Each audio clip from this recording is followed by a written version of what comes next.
Hello everybody, welcome back for some more MegaMek. So while we're getting loaded in here, thank you for joining me, I really appreciate it. Let's go ahead and jump over to the main screen. For those of you who have watched over on YouTube or joined me on Twitch in the past, thank you so much for joining me, I really appreciate it. And I wanted to take just a minute to thank some of those folks who've joined over on YouTube and left comments and all of that fun stuff. It's really important to me that you've taken the time out of your days to go ahead and leave just a little bit of a comment. And I'm reading all of those and taking everything to heart. And so one of those comments was that the audio was a little bit soft for the mic, so I went ahead and increased the gain. Let me know after the video if you guys think that it's too quiet, too loud, anything like that, and I'm happy to go ahead and make some additional changes if needed. But let's go ahead and jump on in. Oh man, it's a little dark. There we go. All right. So also full disclosure that I'm on call tonight, so there might be some breaks in the stream if I end up getting called. But hopefully everything goes smoothly, and also hopefully my computer doesn't decide to restart randomly. So when we left our heroes, we had just gotten done with a couple of recent battles. So we got done with the frontline engagement and the irregular force assault, which was one of our turning points, if I remember correctly. When we're looking at our area of operations, we still have the minor engagement and the convoy raid. Unfortunately, the minor engagement is not going to be happening. That we're just going to be losing that one. There's no good way for us to take that fight. Now, I'm just looking really quick. Yeah, because all of my mechs are currently deployed. I have nobody that I can even deploy if I wanted to take on this fight. Even if I wanted to, and it probably wouldn't be a terrible fight. You know, Shadowhawk and Rifleman would give me a little bit of trouble, but the Hauler mech would be a nothing burger. So with that, we're going to end up taking the L on that one and going on to the next one. And ruh-roh. I cannot deploy here. That's unfortunate. We are going to end up probably taking another loss because I just don't have anybody that I can deploy. Everybody is deployed, which is a little frustrating. I was hoping that the Scout Lance would have been done, but my math was wrong, friends. So we're going to have to take another loss on that one, unfortunately. Hopefully that doesn't come back to bite us too much. We're still at 1 campaign victory point and 3 support points, so hopefully all that is fine.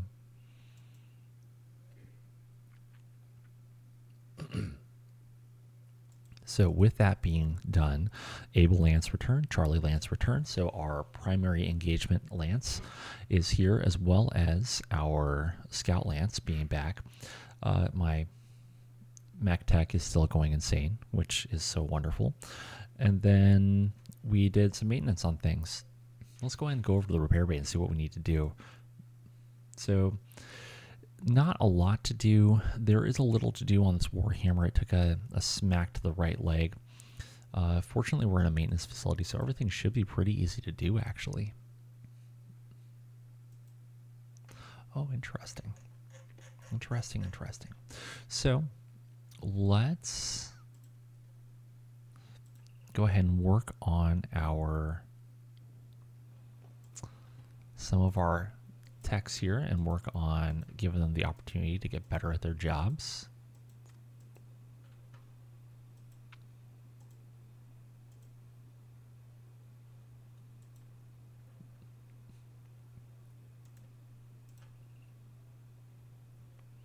We'll use Carlos again. He looks bored.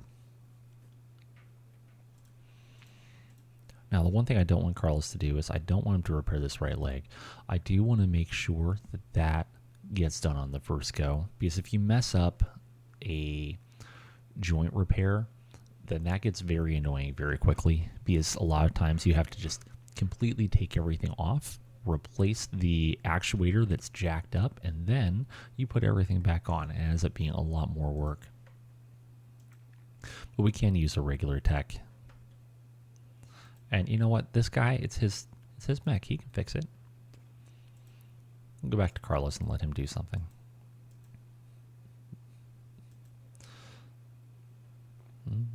Oh, the grasshopper is not quite as easy to work on because it is not in as good a condition.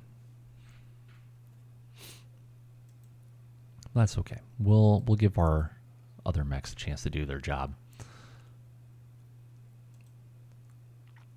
All right. So with all that being said and done, let's go ahead and go forward one more day. Eventually, we are going to need to take out this base, which will be exciting. But today is not that day.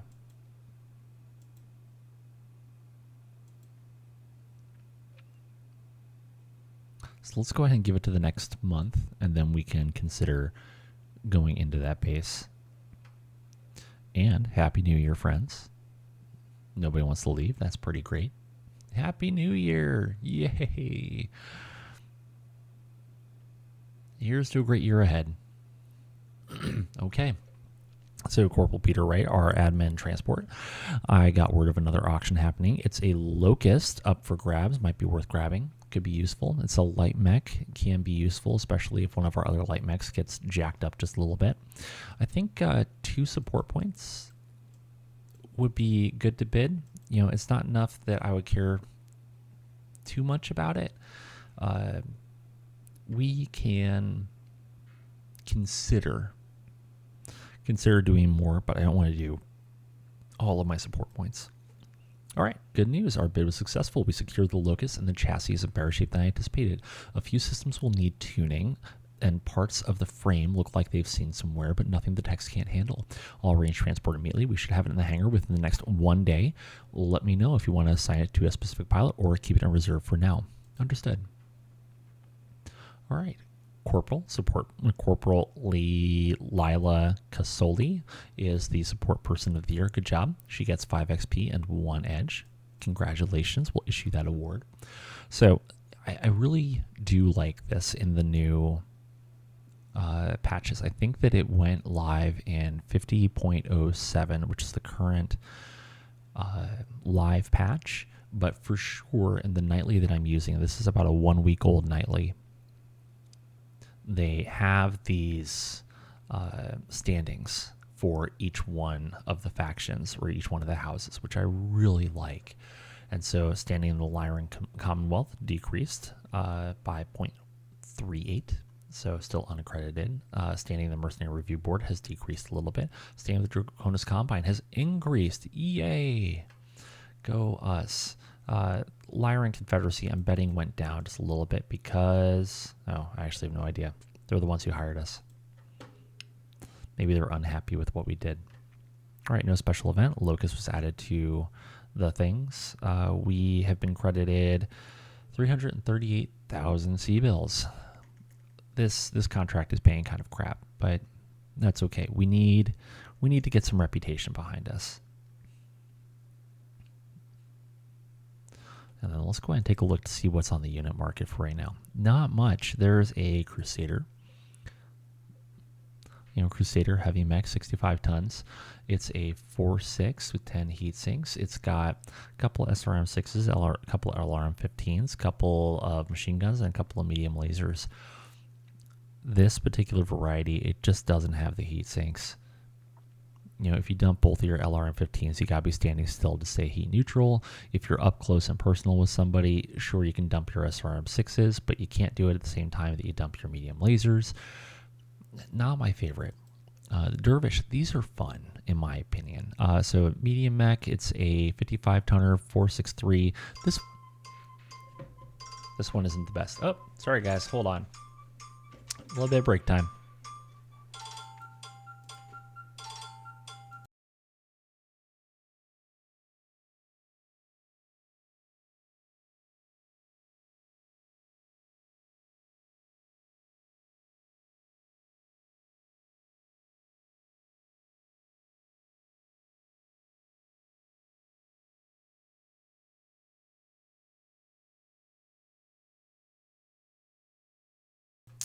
All right, a whole lot of nothing, which I am perfectly okay with.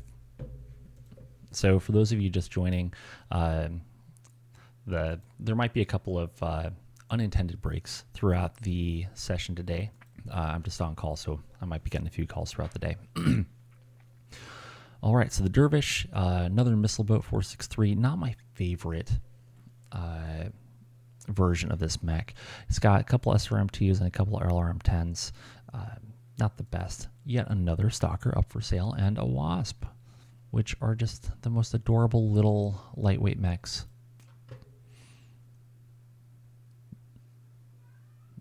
All right, so with all that being said and done, let's go ahead and advance just a couple of days. Let's get to, employer has a delivery ready for us and is offering to expand it if we can supply our own transports.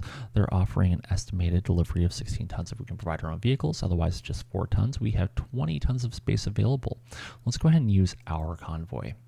We might be able to lean on our contract a little bit and ask them to focus on things. We don't really need anything in particular right now, so let's go ahead and roll with a balanced.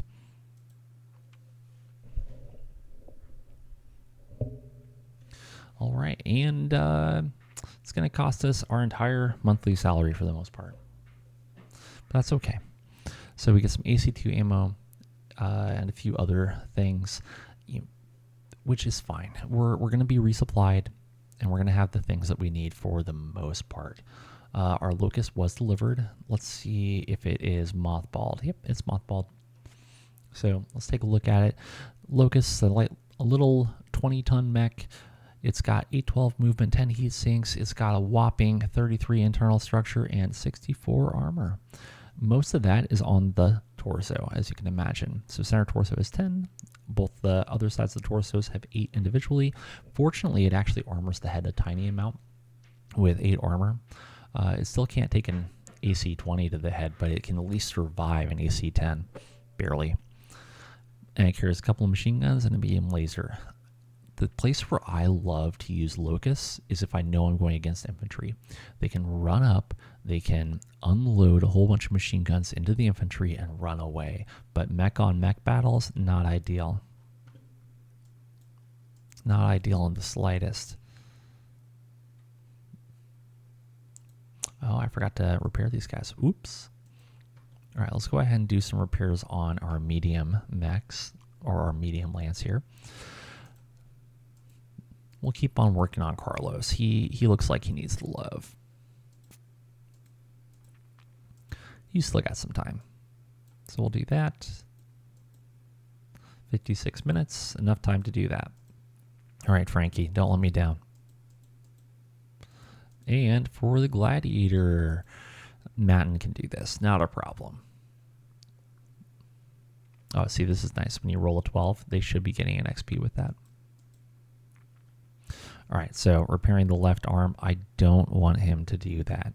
I want that to go to one of my veteran techs so I know that it gets done right the first time. And Gavina, you can do this stuff. You can definitely replace an actuator. All right, let's get to Monday. Make sure that nothing else is going on.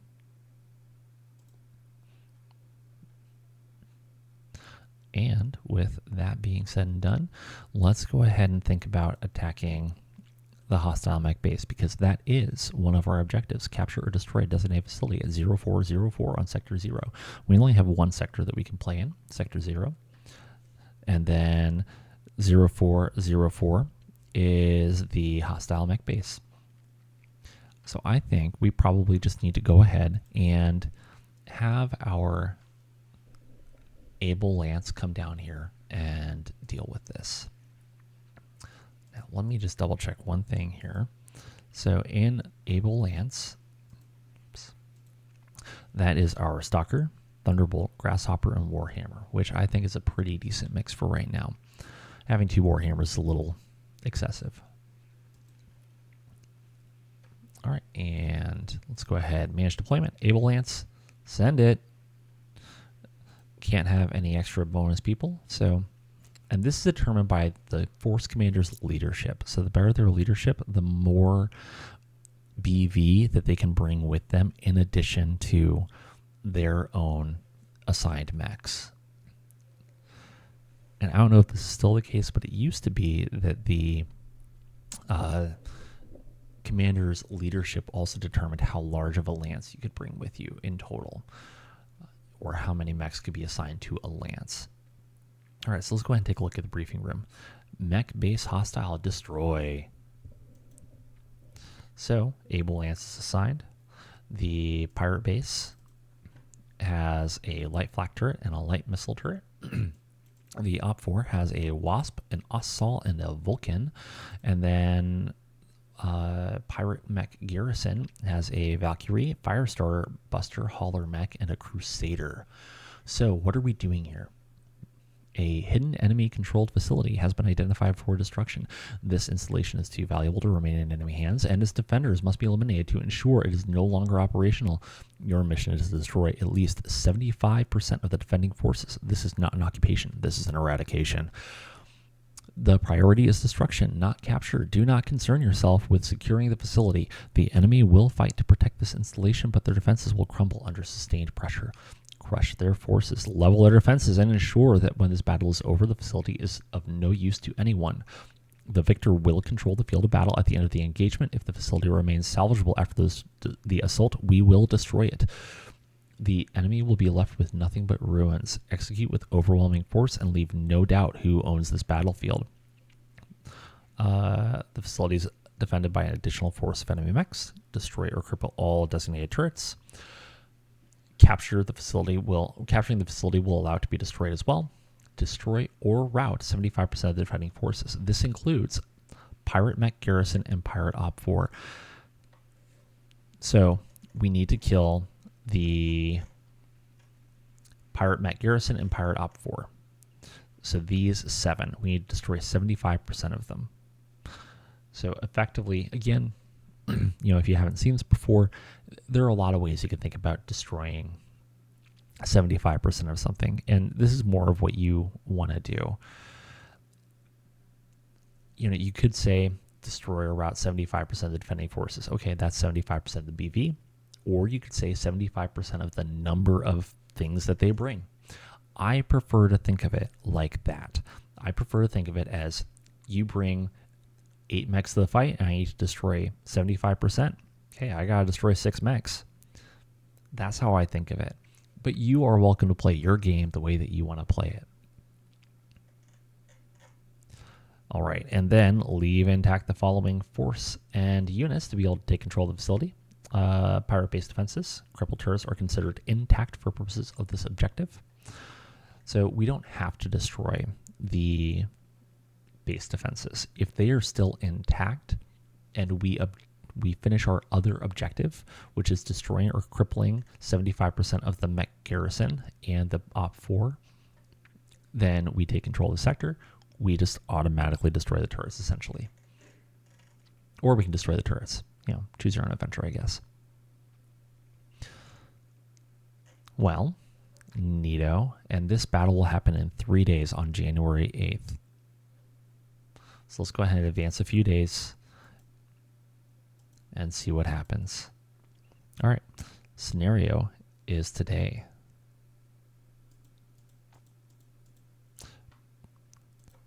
All right, friends, I'm not scared, you're scared.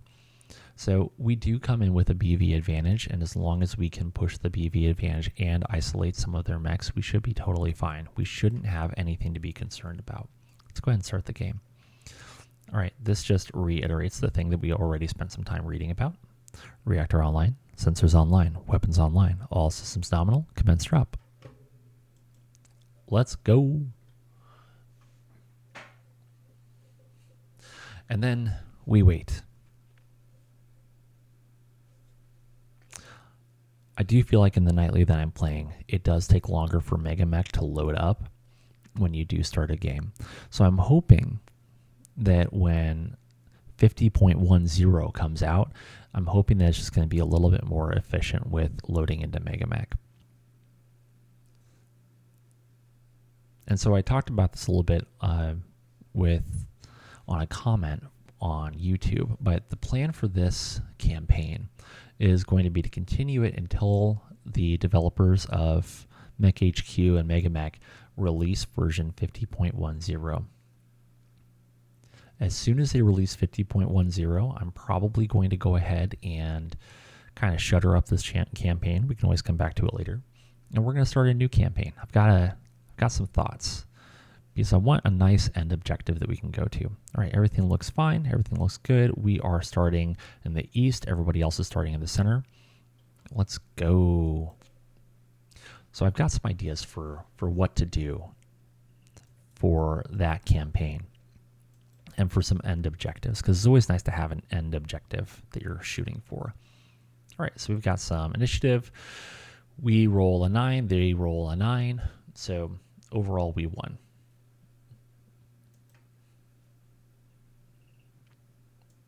All right, and they actually deployed one turn ahead of us, so we kind of already know where things are. And we're coming in from the east. So then the question is, where do we want to actually come in from? All their stationary defenses are in the south. If we can force them up to the north, then we can essentially mitigate these turrets in a way. These turrets are up on height 6 buildings, so they're still going to have shots. They're on tall buildings, but we at least have some cover behind these height 7 buildings. Or sorry, those are height 3. Depending on exactly what their line of sight is, we might have some cover. We'll see what happens. All right, let's go ahead and think about where we want to drop things. I think what I'm going to do, because this is going to take a minute to get down there, I think what I want to do is we can enter in that top northeast corner, and then we can scooch across and see if we can't see what the light mechs do. They're probably going to run away, but we'll try. We'll see what happens.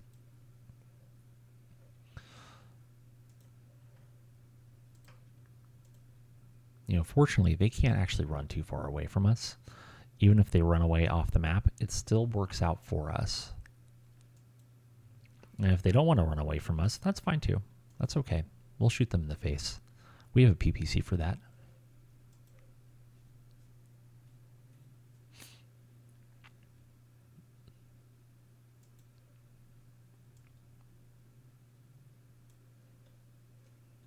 And really what we do want to do is we want to try to engage them within the buildings if we can. A bunch of their mechs do have the ability to jump, which less than ideal, but it's fine. But if we can engage them within the buildings, then we can mitigate some of their ability to gang up on us. Because in a one-on-one stand-up fight, pretty much all of our mechs will win. That's all there is to it. Our mechs win.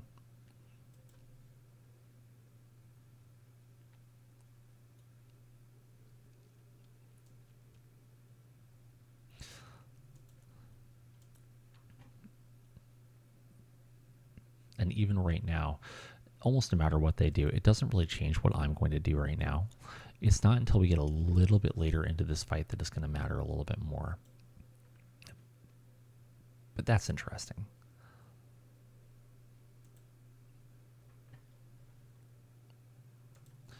Where is my PPC range? So actually, I can back off by 1. He can still be in medium range, and I walk, which is much more advantageous for me.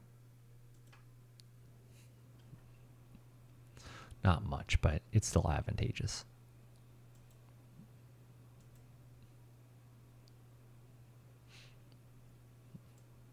All right, so after movement phase, of course, we have our weapon fire phase.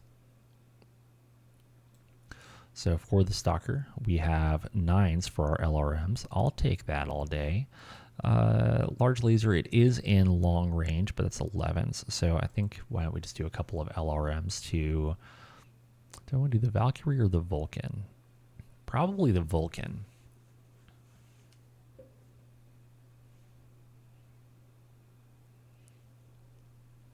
Yeah, let's go ahead and do the Vulcan and see if we can't at least tag him with something.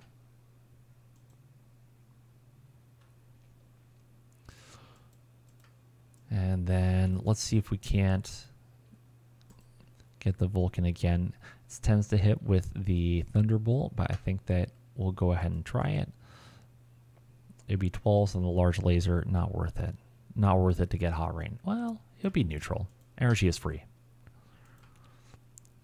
Because we're staying heat neutral, it's fine to shoot. Because what's the worst that'll happen? We'll get a 12? Okay, sounds great. And energy is free. You don't run out of ammo. The only thing you do is burn heat.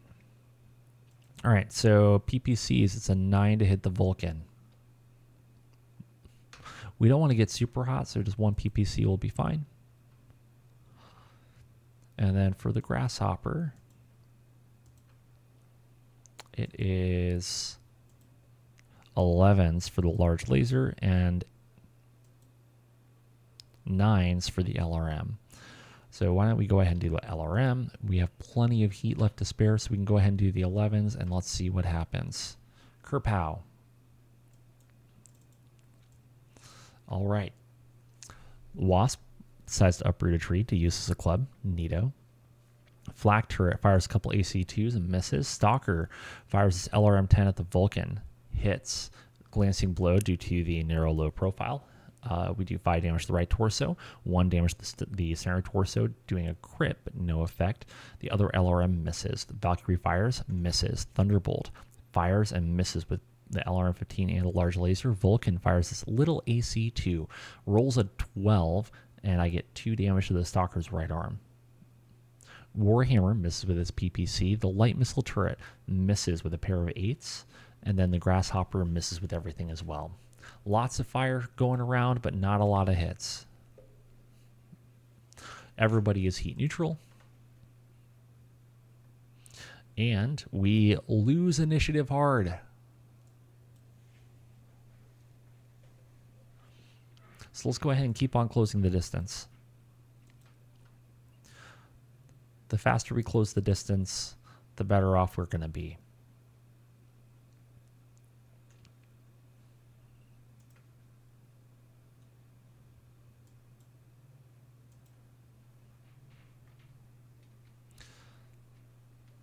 I don't know what version of it they did this, but I like the little stop signs with the exclamation mark when your mechs are too heavy to do something. You know, it used to be you could jump onto a building and not think twice about it, and then, whoops, now you're falling 7 stories and taking a whole bunch of damage. Now, at least it makes you think about it. You're like, do I really want to do this? Am I sure? Am I sure I want to do this? No, you're not. That's the answer. You're not sure you want to do it. So you should probably, that's an interesting choice for the Wasp.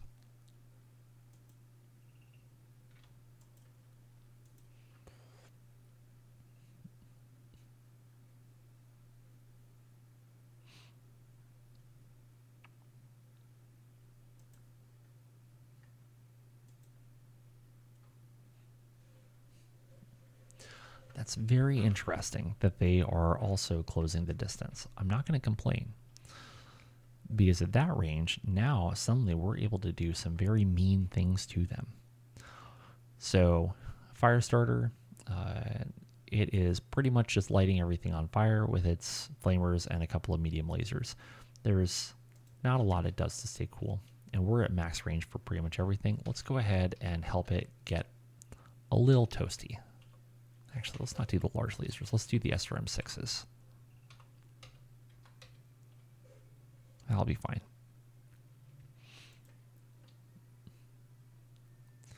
And then for the Thunderbolt, I think we'll go ahead and go for, well, actually, let's go to the Warhammer first. Let's see where things are. So either way, PPC is at short range. 7s or 7s. It really doesn't matter too much. The medium laser is at 9s. SRM is at 9s. I think that this is worth it to go ahead and get a little toasty for. So let's go ahead, PPC. We'll get a little warm and help the Firestarter, you know, we'll help it get holy. How about that? We'll put some holes in it. All right, and with the Thunderbolt, why don't we go ahead and go for the Wasp? It's probably going to be overkill, but do the medium lasers, do the SRM, and then we'll also have the Grasshopper give it some presence. Should be able to do that. Yep. All right, let's see what happens. Well, I saw some bad things happen before my screen came up. There were lots of yellow letters, which is normally a fairly good sign for me. So the stalker firing at the fire starter, medium laser hits the right leg, medium laser misses, medium laser hits the right torso. Then we have a medium laser that misses. SRM-6 hits, 4 of the 6 hit. So he takes 2 damage to the left torso, center torso, left leg, and center torso. Critical hit on the engine. He is going to get really warm now. SRM-6, another 4 missiles hit, 2 damage to the right arm, left torso, head, and then center torso. Another engine hit. Bum, bum, bum. All right, flak turret fires twice, misses twice. Warhammer fires 2 PPCs. First one misses, second one hits on the left leg, down to 4 internal structure on the fire starter. Fire starter fires medium lasers twice, misses both. Valkyrie fires, hits with an LRM-10. 8 out of the 10 missiles hit. The Thunderbolt takes 5 damage to the left leg, 3 damage to the right arm. Thunderbolt misses with everything, which is unfortunate, but not unexpected. It was 10s to hit. Light missile turret fires an LRM-5 at the Warhammer and hits with all 5 missiles. Would have taken a critical hit to the center torso, but is reroll with edge. Thank you. And then takes a hit to the left leg.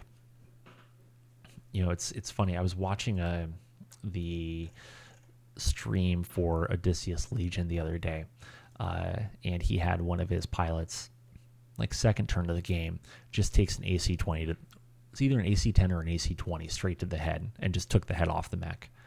It wasn't a small mech. It was I think it wasn't an Archer. It was another missile boat though. And yeah, just completely demolished it. First thing up. He was rightfully a little frustrated. Vulcan fires an AC-2 at the Warhammer, hits the right torso.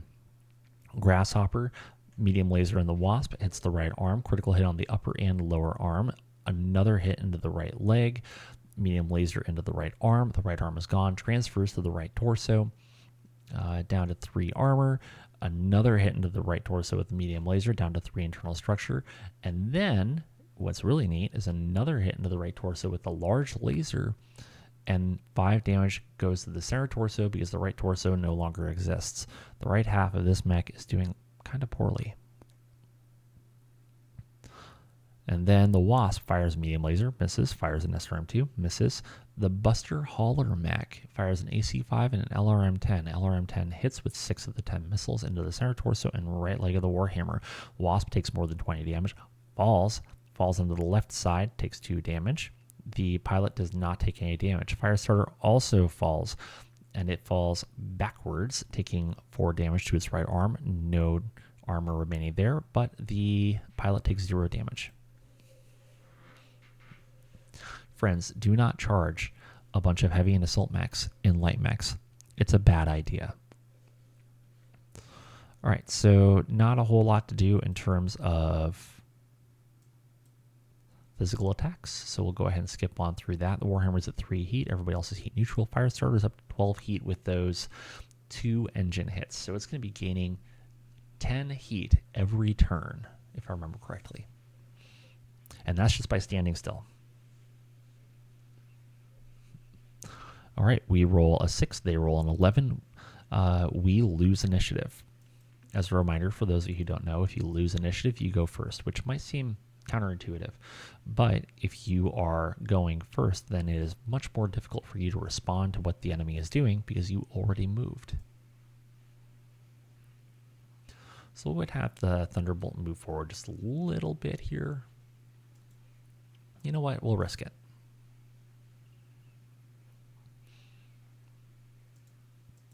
Also have the Warhammer scooch on up.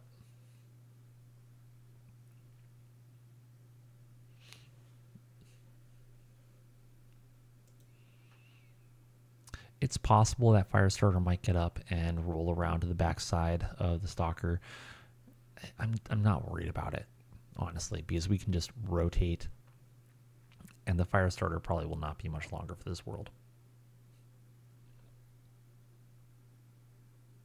The thing I don't know is why is their Crusader just chilling right there? I don't get it. Sometimes Princess does silly things. And we might increase the difficulty here on down the road, but we'll We'll jump off that bridge in a little bit.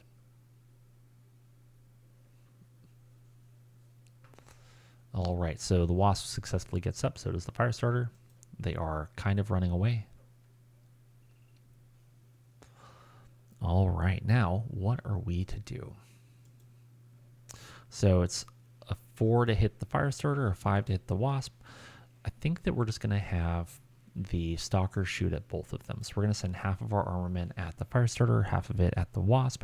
We're going to take a little bit of hit or a little bit of a negative modifier, positive modifier on our to hit by doing that.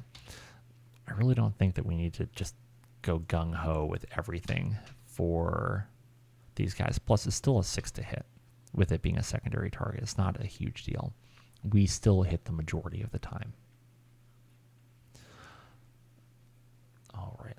I think that'll be fine, because I would really love for this Warhammer to just help this Vulcan understand that bad things happen to people. I know that we're going to be getting a little toasty. That's okay. We can cool down next turn.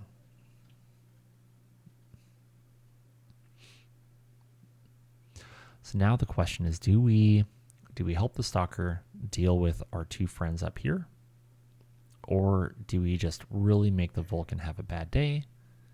Or do we rotate and help the Valkyrie have a bad day? I'm not sure. Not sure what the best answer is here. So the Valkyrie is a... Oh, I know what we have to do. So the Valkyrie is a 30-ton mech standing on a CF-42 height 6 building. If we do 12 damage to that building will collapse. And that Valkyrie will take a little tumble. I think that we have to do that. Sometimes you don't have to shoot the mech. So there's 8, 11, 14. 14 damage. 14 damage sounds good. Go ahead and do that. Should be able to hit with everything there. Okay, cool. And then let's help the Vulcan have a bad day by giving him 4 medium lasers and a large laser to munch on for a while. Nom nom nom. All right, let's see what happens. So, Stalker, medium laser at the Firestarter, hits the right arm, critical hit. He's 1 internal structure remaining. Medium laser at the head, 2 armor remaining. Pilot blacks out. SRM-6, the Firestarter. 5 of the 6 missiles hit, taking 2 damage to the left leg, 2 damage to the center torso, 2 damage to the left torso, 2 damage to the left leg, and 2 damage to the right torso. Left leg is also destroyed. He will automatically fall. Medium laser to the Wasp hits the left leg, no armor remaining. And then medium laser hits the center torso, 2 internal structure remaining. SRM-6 misses. Warhammer fires both of his PPCs. The first one hits the Vulcan on the right leg, 5 armor remaining. He only takes 5 damage due to his narrow profile. Valkyrie fires a medium laser with the Stalker, misses. LRM-10 hits with 6 of the 10, 5 damage to the right torso, and another 1 damage to the right torso for the Stalker. Flak turret fires and misses. The Thunderbolt. Oh no. No. Wait, no, we're good. We're totally fine. Totes fine. So, large laser hits, dealing 8 damage. Another large laser hits, dealing 5 damage. We should be good. It should take a tumble. Valkyrie firing at the Stalker, medium laser hits the right torso, and AC-2 hits the left leg. Grasshopper firing at the Vulcan, misses with a medium laser, hits with a medium laser into the left torso, and then hits into the left arm with a medium laser, misses with a medium laser. Large laser hits the left torso, dealing 8 damage. All armor is destroyed, and he's down to 8 internal structure. Crusader fires twice and misses. The Buster misses the AC-5. LRM-10 hits, 5 damage to the right torso of the Grasshopper, 1 damage to the left torso. Light missile turret misses. Building 27014. It collapsed. Valkyrie appears to have fallen. It takes 3 damage by due to falling debris, and then it falls 6 levels, dealing 21 damage after falling on its left side. 5 damage to the center torso, 5 damage to the right torso, 5 damage to the center torso, 5 damage to the left leg, and 1 damage to the left leg. Pilot must roll an 11 to avoid damage, fails, takes 1 hit, stays conscious.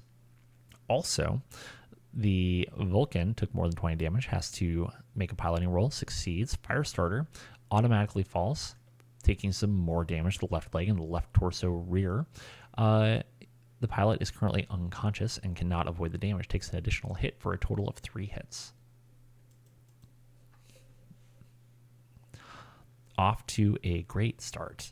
No physical attacks this turn.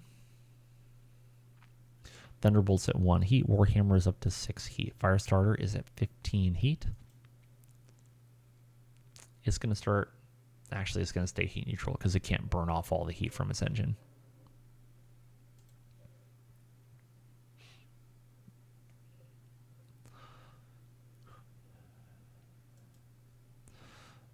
So the Warhammer, we can just start slowly trundling forward. Probably a bad idea. I'm going to go ahead and give the Crusader the back of the Stalker to shoot at. Probably a bad idea, but it'll be fine. It's also going to be in, what is this, light woods? Heavy woods. So it's going to be in heavy woods, which will give a little bit of a modifier for the to hit going against the Stalker. Oh, run away, Mr. Vulcan, run away.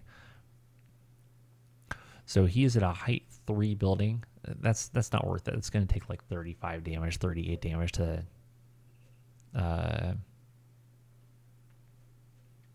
to collapse it. Just totally not worth it.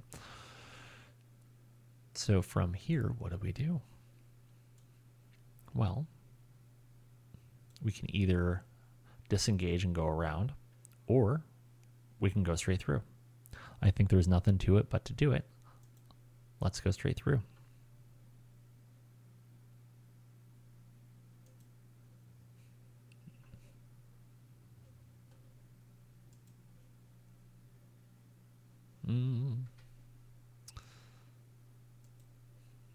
Yeah, let's do that.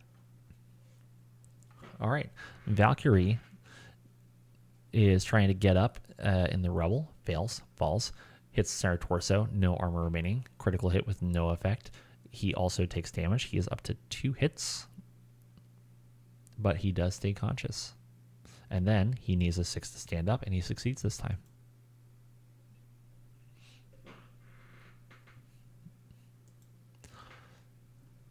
So against the Wasp, our best bet is probably...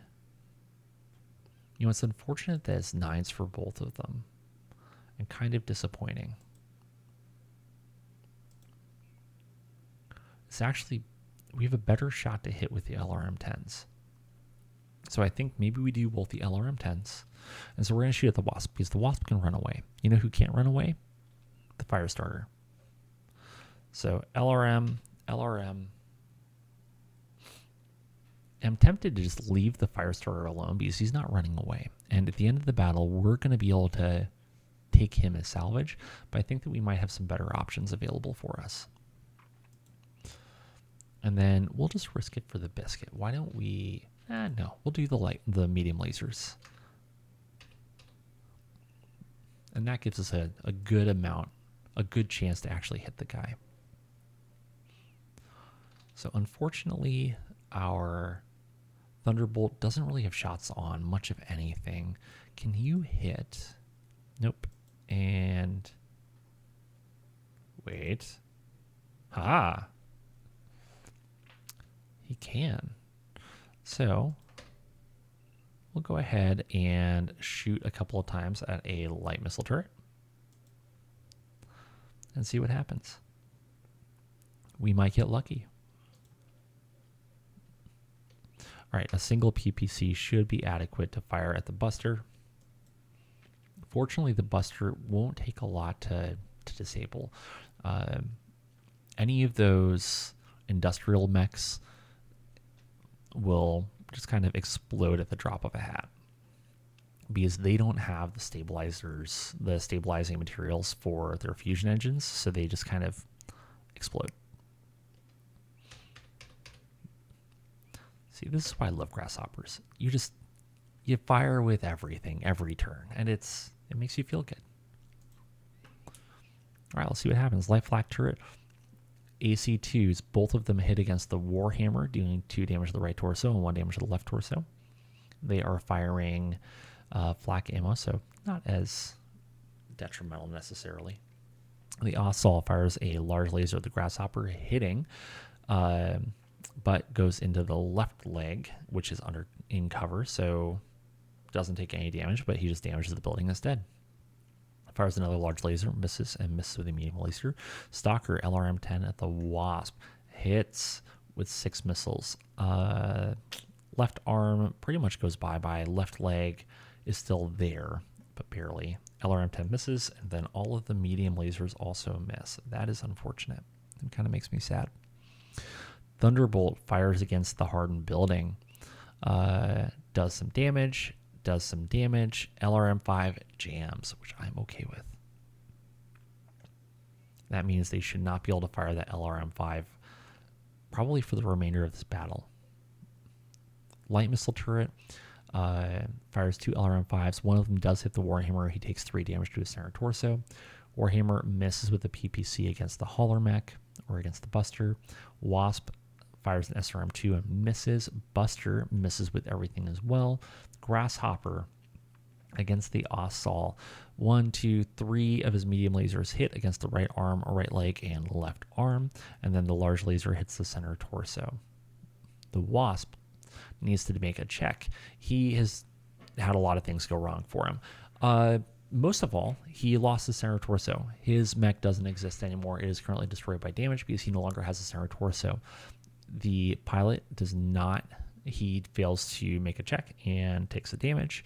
The Ossaul also took 20 plus damage, so he falls because he failed to check. He takes 5 damage to his left arm and then 1 damage to the left arm. It is out of armor and it is now on just internal structure. He takes a critical hit on the lower arm, and then the pilot also takes 1 damage. And then the moment of truth. Can you miss on a -3? The answer is no. No, you can't. No other physical attacks to declare. And then we kick the right arm. The right arm goes away. Transfers to the right torso rear, which destroys a medium laser in the shoulder. Right torso rear is destroyed. Transfers to the center torso rear, which still has 3 armor remaining. Kind of annoying, but it is what it is. And we lost initiative again. Kind of thinking that Stalker just stands there and, well, no, that would be very silly. Like, this dude's not standing up. He doesn't have a left leg. His right leg is still there, but he doesn't have a right arm. So he can't prop himself up. He can't do anything, really. So I think that we just get the Stalker in the fight.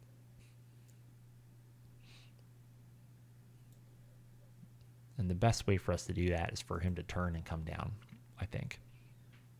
Because if he goes around, he's 4 turns out of the fight. 3 turns out of the fight, maybe.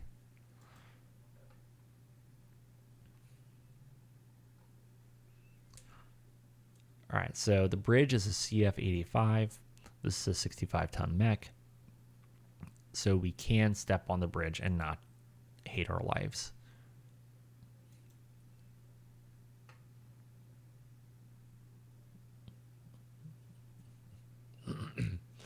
So the Thunderbolt. Let's go ahead and have him do one of these little dealios. He needs to roll a 3 to not fall. Thankfully, he can manage that.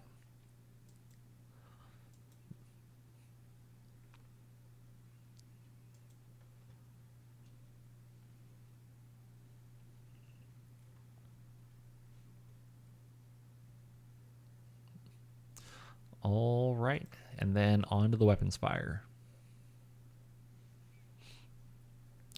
So for our Stalker, he can shoot either the Vulcan or the Buster. I think I'd almost rather shoot the Vulcan. Hold on. Do we make the Vulcan fall? Oh, we can't. We can't hit the building. That would have been funny. So it's 6s on the medium or the LRM, 7s on the medium laser, 7s on the large laser, 7s on the SRM. The Vulcan has a narrow profile, so it's going to be a little bit more difficult to hit with pretty much everything, and less of our missiles are going to hit automatically. I think I would rather take the chance of something not hitting a little bit more and be able to shoot more of it.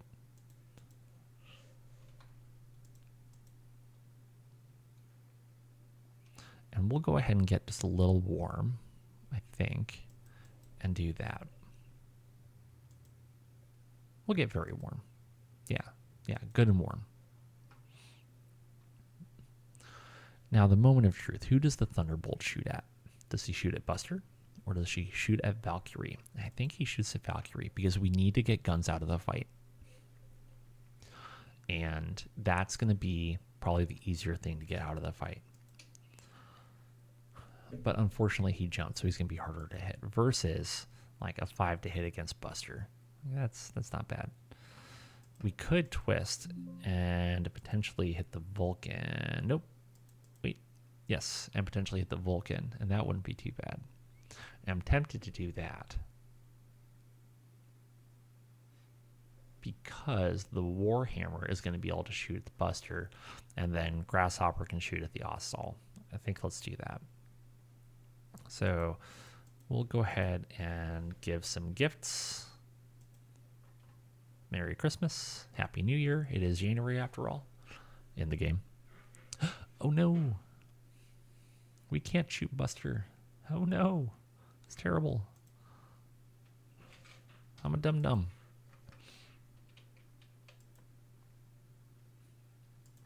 I mean, we could just shoot more at the Vulcan. Yeah, why not?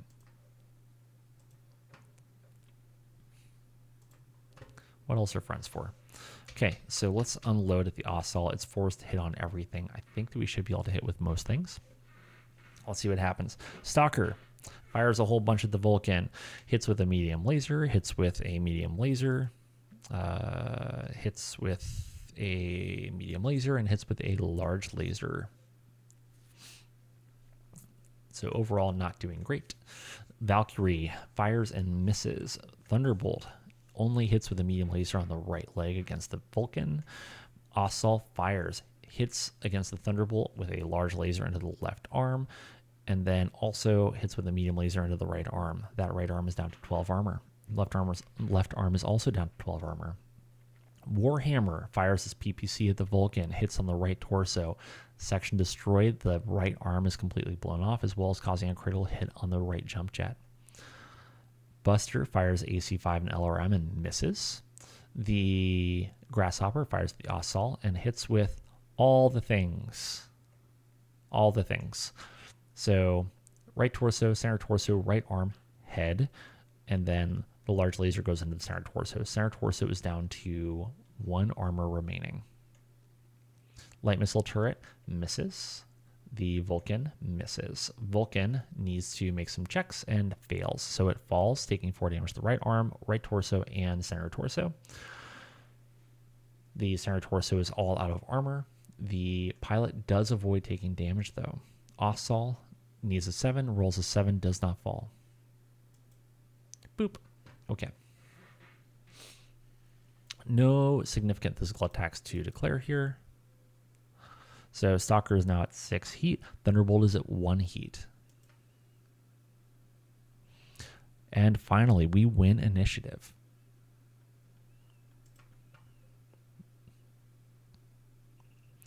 All right, so the pilot of the Firestarter finally decided to just bail and eject, which is fine.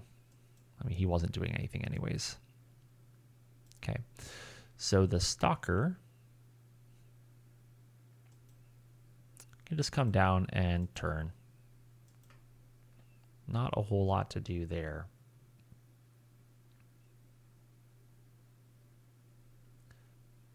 For the Warhammer, the Ossal can't jump, so the Grasshopper is just going to close the distance and get in front of everybody.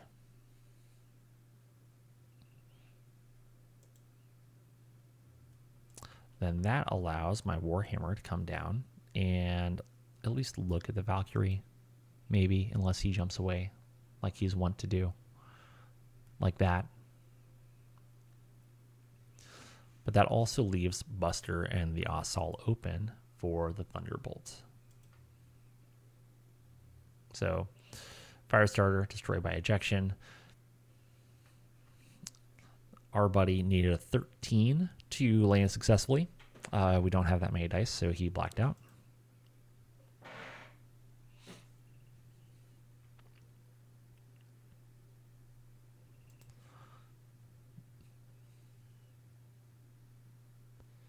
All right, let's go ahead and shoot a couple of LRMs from the Stalker into the Vulcan. We'll also fire a couple of SRMs, and I think that'll be good for right now. That'll also let our Stalker cool off just a little bit. For our Thunderbolt, the Grasshopper, let's make sure the Grasshopper can actually shoot him. Yes, so the Grasshopper can shoot Buster for us. Thunderbolt can focus on the Ossal. So, large laser, a couple of medium lasers. We can stick at 4 heat, that's fine.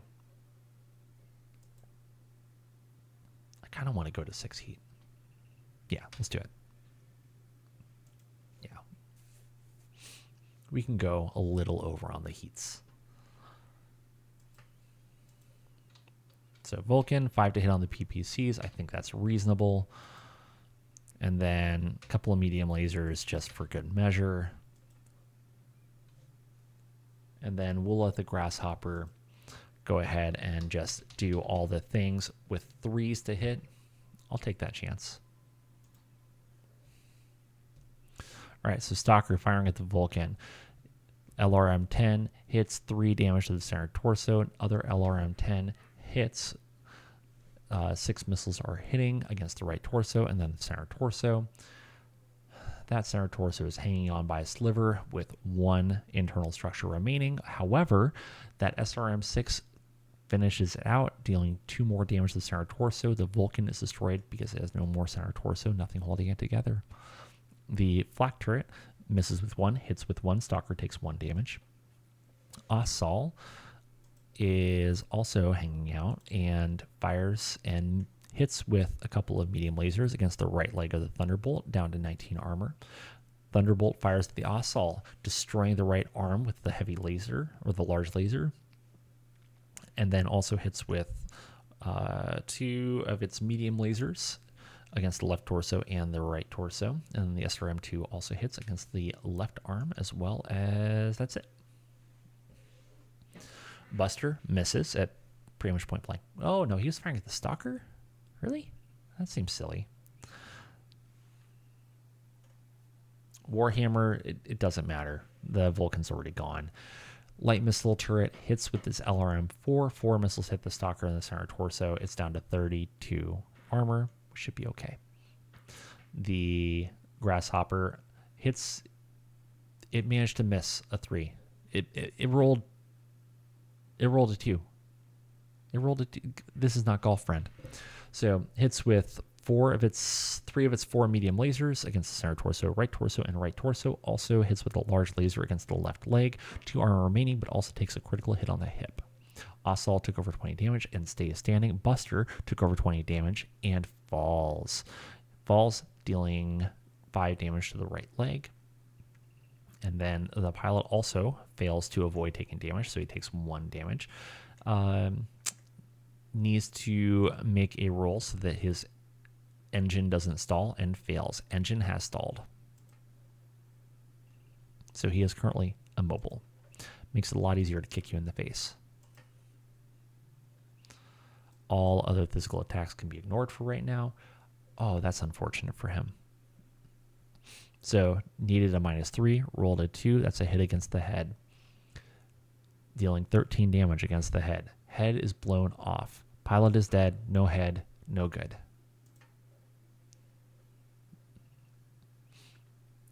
All right, so we should just need to destroy one more mech.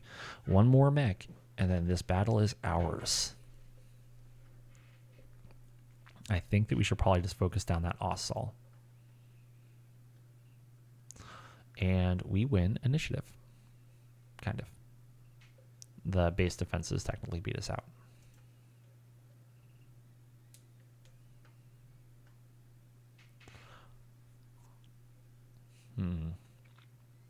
I don't know where that Valkyrie is going to end up going.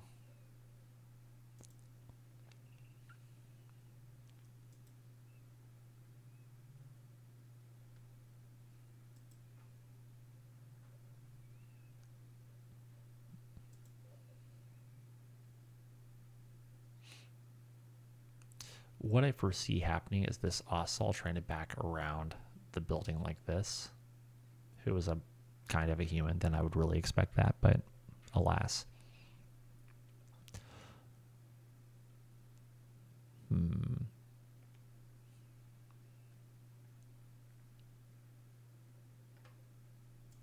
Why don't we just do this so we can get around that bridge? Ah, good. I am perfectly fine with you having done that.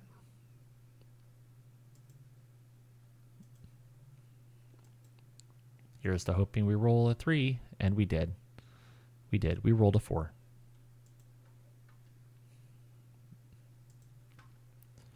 All right. The Valkyrie is forced to hit on the medium lasers. And I think it's worth getting a little warm for... How warm, though? How warm do we want to get? Yeah, I think we can do 5. 5 should be fine.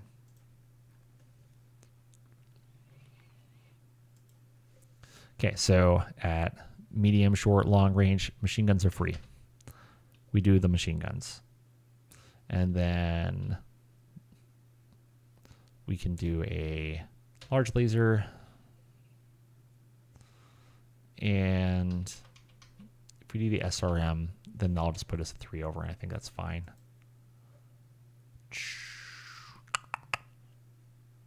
Not really a whole lot to do there. If we twist, we can't really do a whole lot. He's perfectly off of our back, so we can't really do anything to the Valkyrie. That's fine. And then, unfortunately, the Grasshopper can't do anything this turn either. Okay, so Stalker, medium laser of the Valkyrie, hits the head. That's 3 armor remaining there. Medium laser into the left torso, medium laser into the right torso, medium laser into the center torso. Critical hit on the engine, 3 internal structure remaining. SRM-6 hits with 4 missiles, dealing damage to the left arm, left torso, and right torso. Another SRM-6 hits with 5 of the missiles, dealing damage to the left arm, right torso, left leg, right torso, and right torso. 1 internal structure remaining on the right torso. Large laser into the Valkyrie, into the right torso, destroys the right torso, transfers to the center torso. Not much left to the center torso. Also deals a critical on the LRM-10 ammo, dealing 70 damage, causing significant damage to the pilot. He blacks out. So the Valkyrie just went boom, and this poor pilot ejected safely. Good for him. But that's it. It's gone. The Valkyrie missed. Thunderbolt hit with the large laser into the right arm. Transfer the right torso because it doesn't have a right arm. And then also SRM-2 went to the left torso. Ossol, large laser hits into the right arm. Large laser misses. Then the LRM-5 does hit the Grasshopper. It takes 4 damage to the center torso. So that should be actually everything. So if we're looking, out of 9 units, The Op 4 had 3 units. The Mech Garrison had 4 units. I just destroyed 1 more of their units, so they now have effectively 0 of 3 and 2 of 4. That means they are at 2 out of 7, which is greater than 75%. That brings the beautiful sound of / victory. Done. We don't have to worry about any of our physical attacks because we aren't close enough to do anything. Okay. Heat phase doesn't matter. Done. We'll go ahead and save a GIF.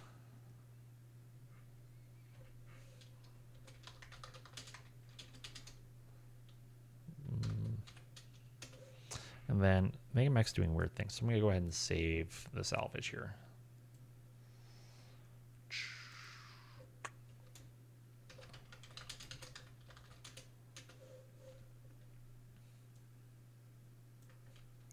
So C2, B3. All right, done. And we were the victor, so we retain the field of battle, which is pretty nifty. So all of my things are effectively undamaged. All of my people are effectively undamaged. So the turrets obviously did not escape. They are turrets. They don't go anywhere. So for the mechs, we have the Assault and the Crusader, which got away. The Crusader never really got into the fight at all. We have an irreparable Wasp, an inoperable Firestarter, an irreparable Vulcan, and a crippled Buster. The Buster I'm less excited about. You know, it's a civilian mech. It's 2-3. Doesn't have its LRM or its AC5 anymore. Not very excited about it. I think the Firestarter would be a lot better. We can bring it back. We can probably repair it, and then we can either use it or sell it. You know, allegedly it would have a bunch of flamers and some machine guns. These are really great for anti-infantry. So we'll go ahead and salvage the Firestarter. Everything else I'm not too worried about. We can hold on to that salvage percentage for right now. Because I'm hoping somewhere down the road, you know, it would probably be good for us to go ahead and do that. That would at least give us a little bit of money. We'll hold on to a little bit of the salvage percentage so that we can use it down the road if we want to. The Wasp was dealt with by the Stalker. The Firestarter was also dealt with by the Stalker. Man, that Stalker was doing some work, wasn't it? Oof. All right, so really 1, 2, 3, 4, 5, 6, 7. 1, 2, 3, 4, 5. I can't do math, can I? Oh, ruh-roh. I mean, the Assault was as good as dead. You guys won't tell on me, will you? No? But we did force withdrawal here. Because essentially, those guys were preserved.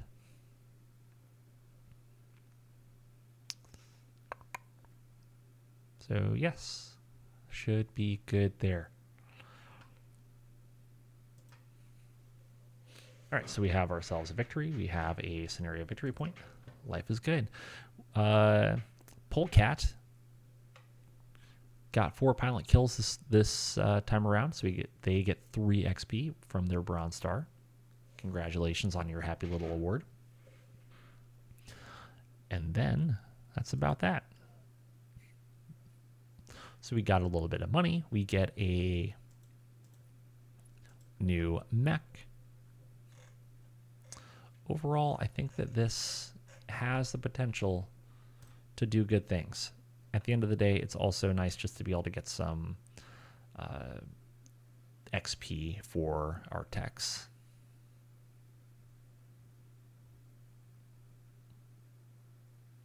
Yeah. Now, one thing we do need to do is we need to assign a tech. Sign person, tech. Frankie, you look bored. We'll go ahead and advance the day. Able Lance comes back. Let's go ahead and focus on repairing Able Lance. So we'll replace some armor. We'll reload some ammo bins. Somehow, homeboy rolled a 2.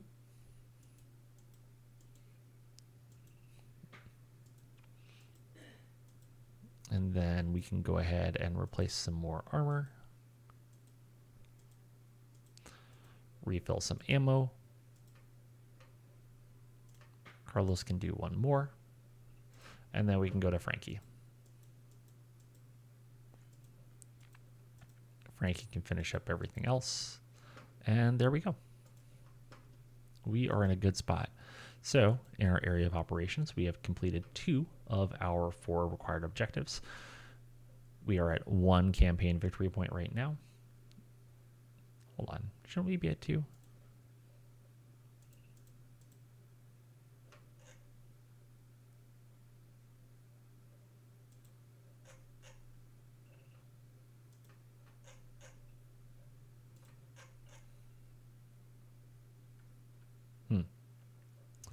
Well, that's fine. Everything is fine here.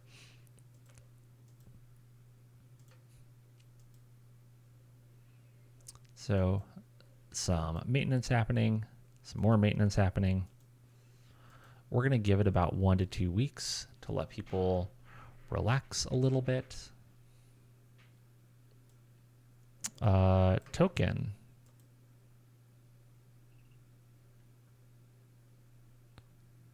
Mariabella token in my Whitworth and Charlie Lance is pregnant, which means you need to no longer be a pilot.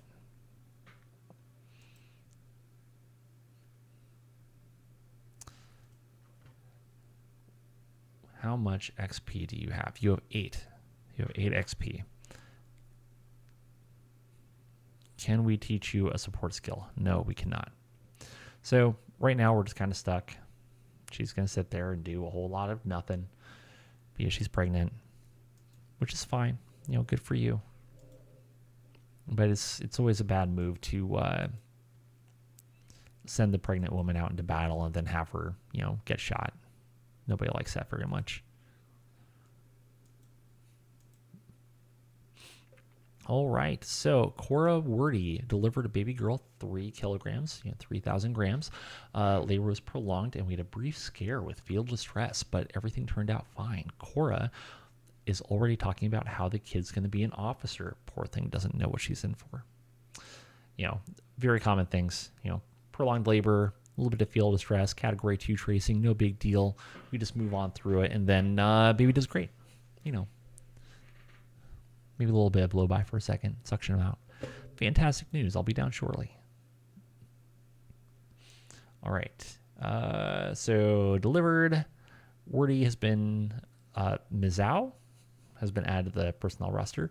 Steve and Wordy has reconsidered their loyalty and it has declined. We are currently at our max of 1 support point, so we can't go any higher. And then we did some maintenance. I think it's time to get back out there on some patrols. So, unfortunately, our Charlie Lance is down to 2 mechs. Do I have another mech pilot who's just chilling that I forgot about? Yeah, I definitely have another mech pilot who's just chilling, who I forgot about.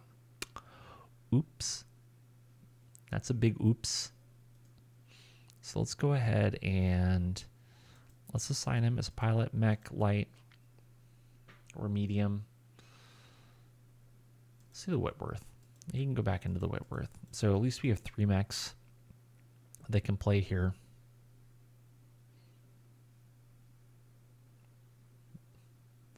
And then we can go ahead and keep on wandering around our area of operations. That way we can also have a good idea of what is around us. You know, we haven't fully explored everything. It's good to know what your surroundings are like. Advance a couple of days, let Charlie Lance come back. Some maintenance happens, and since the end of the month, employee turnover, nobody wants to leave. This mission is going through May. So we've got a couple of months left still. So we're able to put some stuff into the unit coffers. Let's take a look at the new unit market. So yet another Warhammer. Got a Locust, a Cicada. These dudes are fun. Locust, Crab. Awesome. Always nice. An Archer.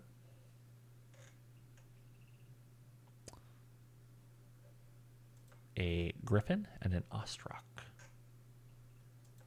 All right. Nothing that I really want to get right now. Plus, we're not making enough money. So we got a bonus support point with our special event. We got paid a whopping 338,000 C-bills, barely enough to cover our overhead.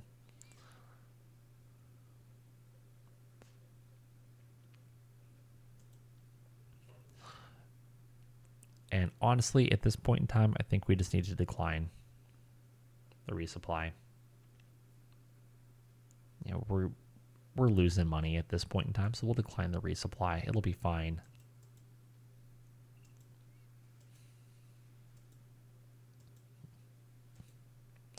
We'll advance a couple of days, and let's go ahead and get back out there and keep on making sure we're just being aware of what's going on. Fortunately, our enemy is weakened, and so there shouldn't be a lot of stuff going on. You know, they're going to have fewer events. They're not going to be able to hurt us as badly. It's kind of the nice thing about just coming out and punching them in the face. Although they did get the drop on us just a little bit.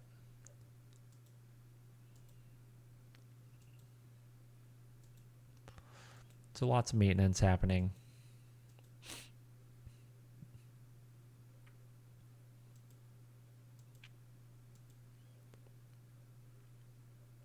You know, the nice thing too is that as we do maintenance on that fire starter, it's going to be easier and easier to repair it. So we're going to be decreasing what that repair cost is.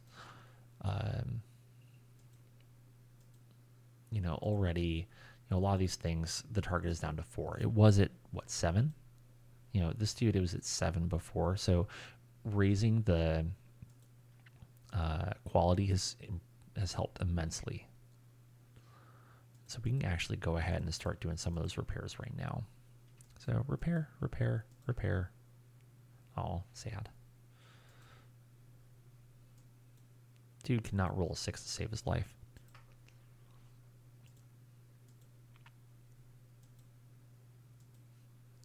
We'll go ahead and repair some of the armor. The fusion engine, we'll go ahead and have a veteran do it. That way it's not as in danger. And so some of these things, as you're repairing, if the limb is too badly damaged, you might just end up salvaging some stuff and then having to come back and deal with it later. Now, it would be good for us to go ahead and order some of the things that we're missing. And so we can go ahead and order a lower leg actuator, a left leg, foot actuator, upper arm, a couple jump jets, some of this stuff, and one of those, and one of those. Actually, be good to have a few of those on standby. Okay, cool. Let's advance. So they're going to start trying to find stuff. It's going to be, you know, 2 to 3 weeks before anything arrives.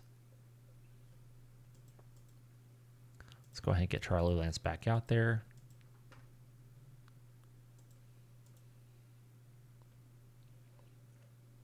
Wow, nothing happened. Some more maintenance happened. Charlie Lance is home. Now we're just going to be pretty much waiting for supplies to get here for that fire starter, while we're just waiting for this contract to run out. All right, employee turnover, new month. Must have been a leap year. It was February 29th. And so, special event, free trader. Base availability level increases 1 level for the rest of the contract, which is great. It means that we can actually get some supplies in here, even though we weren't having too hard of a time with it. It would have been great if that was going up even more, because I'm pretty sure that we still are not going to be able to get armor, IS ferrofibrous. Yeah, like I'm pretty sure we're not going to be able to get that. Yeah, target impossible.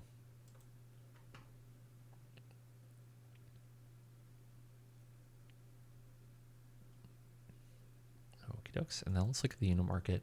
Oh, hey, a longbow. Always fun. So this is a 3.5 assault 85-ton mech. It's got 130 internal structure, 232 armor with a lot of really decent frontal armor, leg and arm armor. It carries a total of 2 LRM-20s and 2 LRM-5s, so they can put a total of 50 LRMs in the air at any given point in time, which is always nice. Then we've got a Vulcan, a Rifleman, and that's the large laser variant of the Rifleman. A Wasp, a Shadowhawk, standard Shadowhawk, yeah. And then a Dervish, which I kind of like Dervishes. I don't mind them, especially this variety of one. You know, the 5.85 that carries 2 SRM-2s, 2 LRM-10s, and a couple of medium lasers. I think they're pretty great. They don't have as much armor, but I still think they're pretty great. And then a Trebuchet and a Victor. These I'm not as familiar with, but this is a 4.64 80-ton assault mech. It's got a total of 122 internal structure, 184 armor. Most of that is facing the front, of course. And then it's got 2 medium lasers, an AC-20 and SRM-4. I always love me an AC-20. And if I had 8 million C-bills that I could really spend and do something with, then I would. But I do not. So we'll go ahead and advance a little bit. We're going to go ahead and decline this resupply because we still have to pay for it.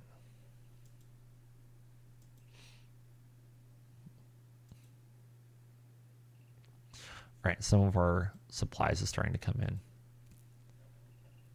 We'll give it a little bit more time.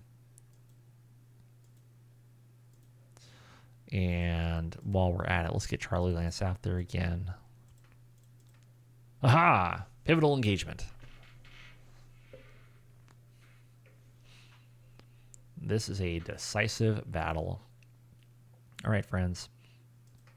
So, pivotal battle. A massive enemy force is taken to the field, and if they are allowed to gain momentum, they will become an unstoppable threat.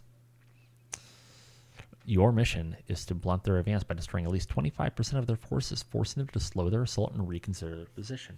The enemy is relying on overwhelming numbers, expecting to steamroll our defenses, target high-value units, disrupt their formations, and make them bleed for every inch of ground. If they hesitate or falter, their offensive will collapse before it can reach full strength. The victor will control the field of battle at the end of the engagement, ensure we hold the ground, and any remaining salvage. Stand firm, inflict maximum damage, and break their momentum before it's too late. Destroy or rout at least 25% of the enemy forces. Pirate Op 4. Are you serious? They have a lumberjack. That's it. This is their massive force. That's it. Their massive force is a lumberjack, which has a chainsaw and an LRM-10. And that's it. That's all. That's all it has. I am tempted to throw Charlie Lance at them just so Charlie Lance can do something. Even though Charlie Lance is horrendous. When is this happening? It's happening on the 15th. So Charlie Lance will have time to come back. I am really tempted just to throw Charlie Lance at them and see what happens.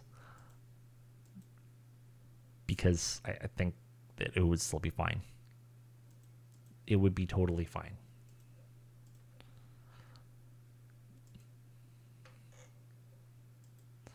But I probably shouldn't do that.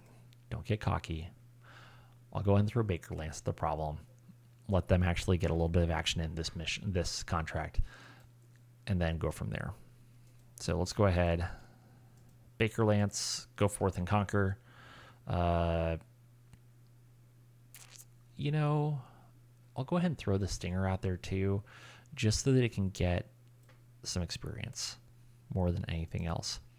Let's advance a couple of days, get to the 15th, And then we'll go ahead and start the game. I can't believe that. That's ridiculous. Yeah, commence drop. It's fine.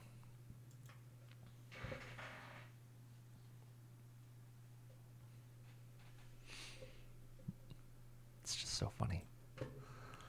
This is going to be a very short battle, I think. Done. This is one of the ones where you could just almost auto-resolve it because you know exactly what's going to happen.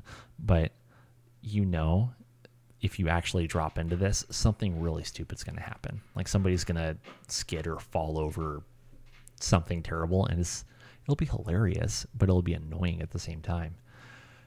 All right, well, where are they coming in at? They are supposed to come in from the northwest. So up here somewhere. All right, well, we'll go ahead and just drop everybody where they can maybe get some shots.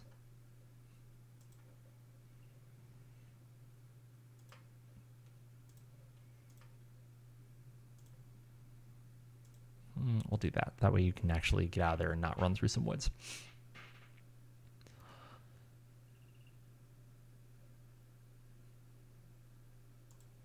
We'll do that. And then the stinger can go there and do stinger things.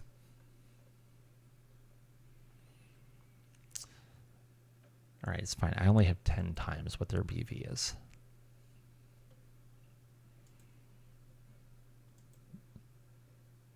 I don't even remember. What was the pilot's skill? And it's a 5.6 pilot.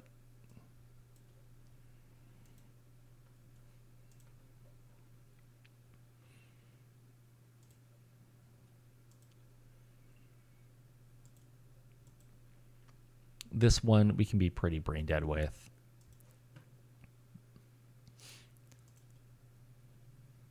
Here, we'll move this out of the way. Move this out of the way.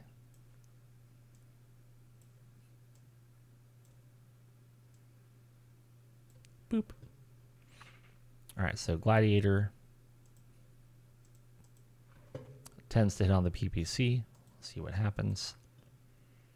Archer, a couple LRM-20s, and it tends to hit on those.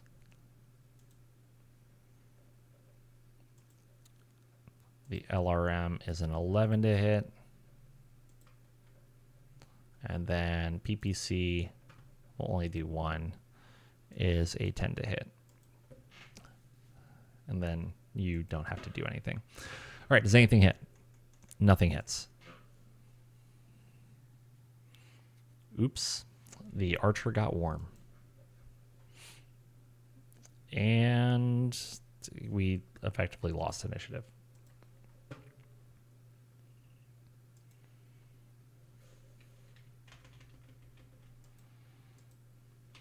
There we go.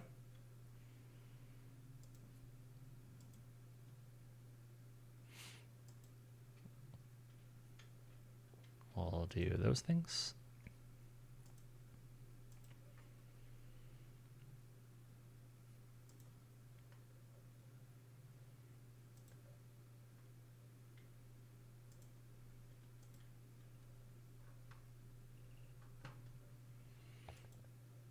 Just outside of range for the medium lasers. That's okay. Now 9 to hit on the PPC. The Archer will just do one LRM-20 this time. Oops. Still a 10 to hit. And then we can do AC-5 should be in range. Yeah. We can do an AC-5 and an LRM-5. Both of them are 11s, unfortunately, but that's okay. PPC, we can't see him, so we'll skip. And then you're not going to be able to be in range with the medium laser, so we'll skip you. All right, PPC at the Lumberjack hits the center torso. That's it. Down to 9 armor.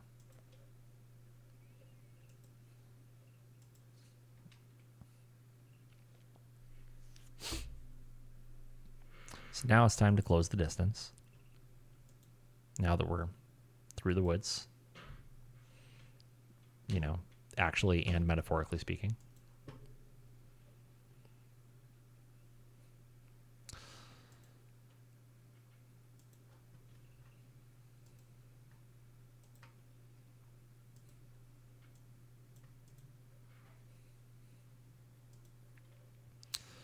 and a couple of medium lasers, and ooh, it's a 6 on the PPC.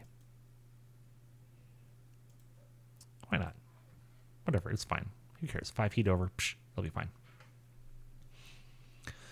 And then with this, LRM 21 will be fine.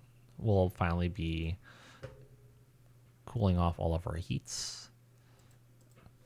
AC5 and LRM should be fine as well. One happy little PPC should be fine. And then still out of range of the medium laser, I believe. Yep. There we go. All right, Lumberjack hits with his LRM 10 against the Archer. It takes 5 damage to the left torso and 1 damage to the left arm. Gladiator hits with the medium laser against the right leg. PPC also hits against the right leg, is down to 14 internal structure and takes a critical hit against the lower leg. LRM 20 hits against the Lumberjack with 6 missiles, 5 damage to the left arm, 1 damage to the left leg. Shadowhawk misses, and the Rifleman also misses. The Lumberjack took greater than 20 damage and stays standing. Gladiators at 5 heat. And we won initiative. Neato. And he charged. Naturally, that's what I would do. I would charge with an LRM. That makes a lot of sense.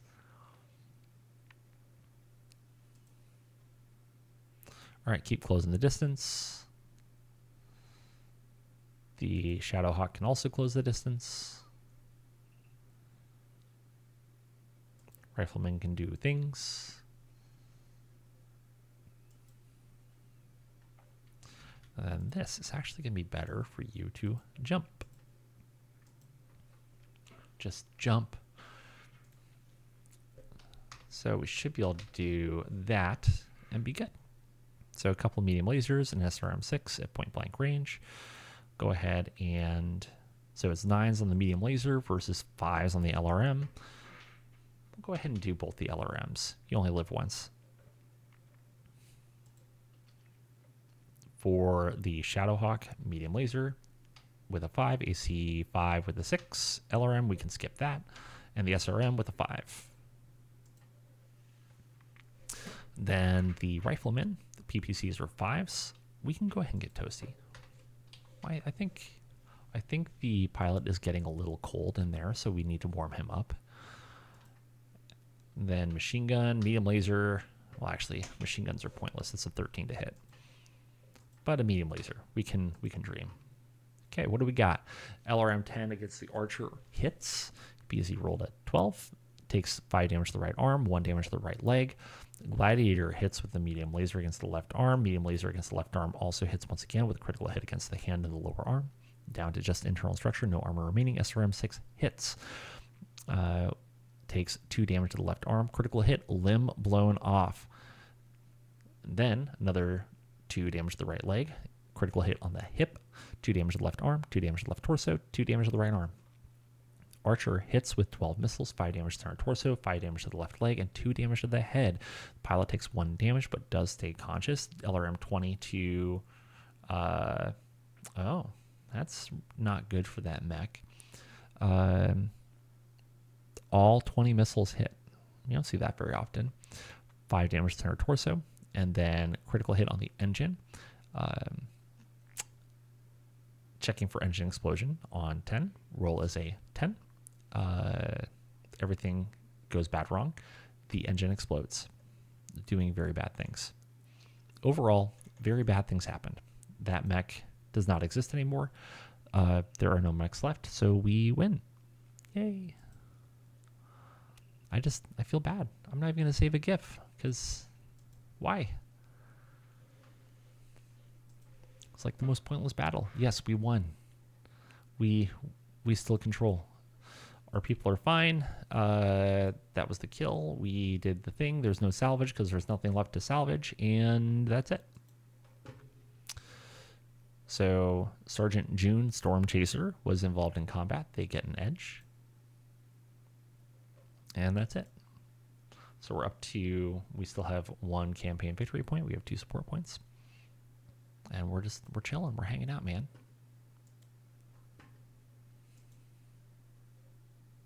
Baker Lance comes back home. keep on advancing some days, doing things, doing some maintenance. Life is good.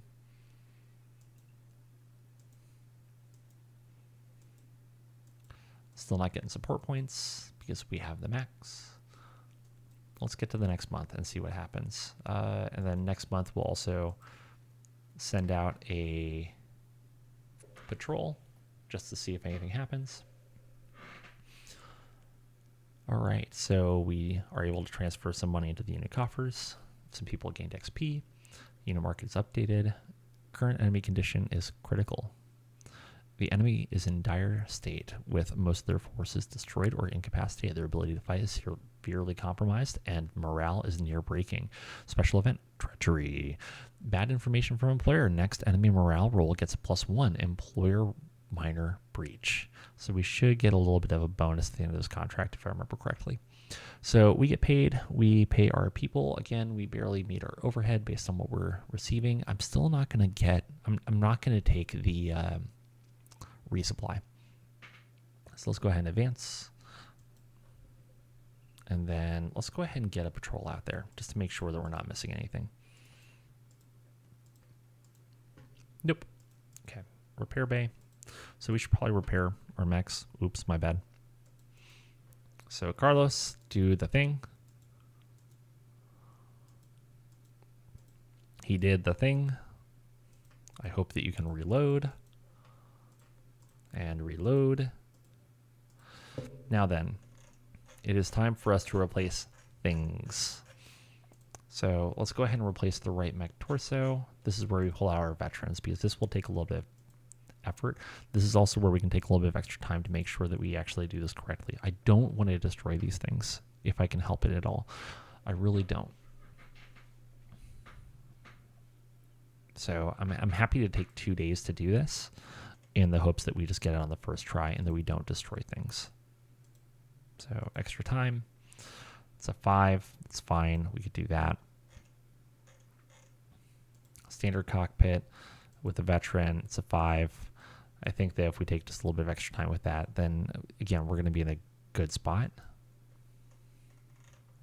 And then let's see how things are going. Now then, as for our personnel, we might have enough XP to be able to help some folks with improving their skills. So let's take a look. The elite, most likely not. They're probably stuck where they are until they have like 40 to 50 XP. Oh, I was wrong. So, man, that is not very much XP. I feel like that should be more. I really do. I mean, I love having a 2-1 pilot. That's pretty great, but I feel like that should be more XP. I feel like it should be harder to gain that experience. So current skills, they are a 4-4, so let's go ahead and improve their gunnery.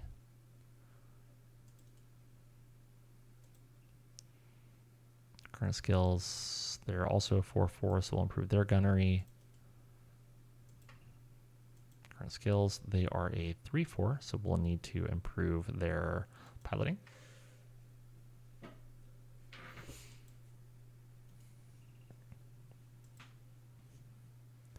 Current skills, they are a 4-5, so we should be improving their piloting.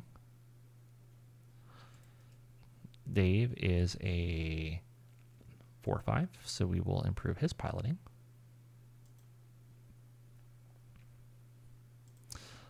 On, you are a 3-4, so we will also improve your piloting. Everybody gets piloting today. The nice thing is we can actually help some of these green mechs, though, or green pilots. And we're not far away from being able to help them out even more. So let's go ahead and get their gunnery up to a 5. Can we help you, though? Yes, piloting can go up to a 4. And lastly, Patricia. You are a 7-6. No, wait, that was battle armor. 6-6. So why don't we improve your gunnery? Ta-da! That should be everybody, because you can't do anything else. Okay, Cool. So helping people get better one click at a time. Let's go ahead and advance days. So we successfully replaced all the things, which means that there's a lot more for us to do. The right arm, once again, we can have a veteran work on that. And I would prefer that we take just a little bit of extra time. Just a little bit of extra time. We have nothing but time here. So a couple of days to make all that happen. Everything else here should not be too bad to get done, so we can use our green techs to get that done. Even if we lose a little bit of armor, it's not the end of the world. We have enough lying around that is fine. But the jump jets we want to be a little bit more careful with. So we can grab our veterans and see what they can do. Hopefully they don't destroy something, because I don't think I have any extras. Machine gun is a 5. I think that's fine. Ammo. Oh, that's the bin. That'll take 120 minutes. Let's go to the next one. Boop. And then we can go back to our green techs. The replacing actuators shouldn't be too bad. Oh no, you failed. And then reloading a machine gun, you can definitely do that. All right, we are just about back to full operational status for this fire starter, which is pretty great. Pretty great, in my opinion. Go ahead and advance the day. Oh my, dropship raid. Let's take a look. Pending dropship raid.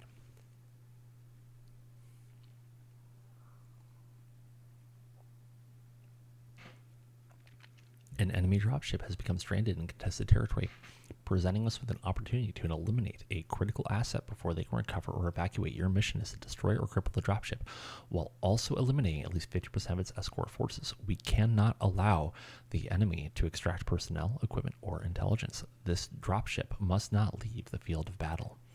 Expect organized resistance. The enemy will fight to defend their stranded vessel, and their escort forces will attempt to buy time for emergency repairs or reinforcements. You must strike decisively, breaking their formation and overwhelming their defenses before they can rally. Victory in this engagement will determine control of the field of battle. That's nice. If we succeed, we will hold the field of battle at the end of battle. If we succeed, we will hold the field at the end of the battle, giving us access to any remaining salvage and denying the enemy any chance of recovery. This is a rare chance to cripple enemy operations. Strike hard, break them completely, and ensure to leave nothing behind but wreckage. Destroy the following forces. Pirate dropship. Destroy or rout the following 50% of the following forces. Pirate Op 4. What are they bringing? This may be a little bit more difficult. So they are bringing 2 Scorpions, an Archer, a Hauler Mech, another Buster, as well as they have a Union. They are bringing a Union. You know, it never fails how many times I fight a dropship. I am always terrified. Absolutely always terrified, because when you're going against a dropship and 4 mechs, it doesn't matter that they're not very good. It's terrifying. Fortunately, the pilot for their dropship sucks. They're a 6-7 pilot, so hopefully they can't shoot the broadside of a barn from the inside. But knowing my luck, they're just going to get lucky rolls over and over.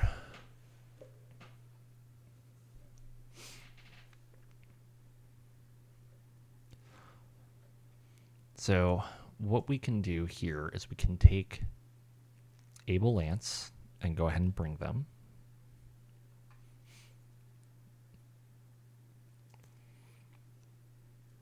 You know, something we do need to start working on, though, for Weld, Captain Martin Jimenez, is we need to start working on his leadership, man, because, I mean, he's like the owner of this, right? You know, he's the owner of this whole deal, so we need to get him some leadership in order to make the magic happen. just in order to make that magic happen. But I digress. So that is happening on April 7th, so in 3 days.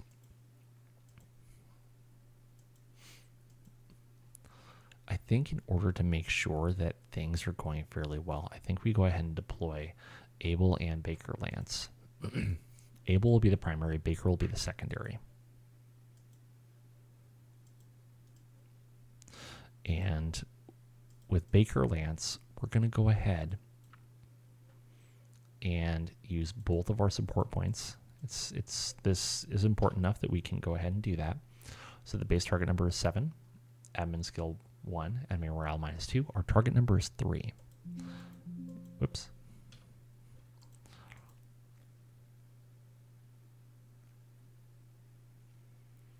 And so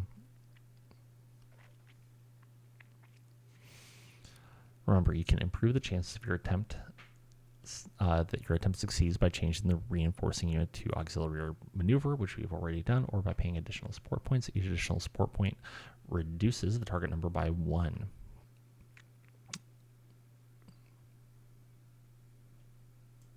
So let's go ahead and do that. Reinforce instantly. And we rolled a 7 against a 3. We will successfully reinforce.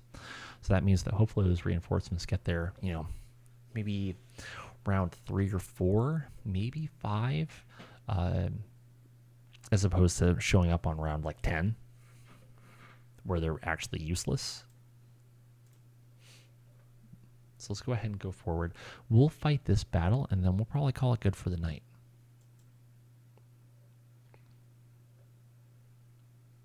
Or do we? Yeah, we'll fight this one. We'll fight this fight. So it is time. We have Able Lance and Baker Lance, both of Able Company Hammer Slammers. Start game. Commence drop, and okay.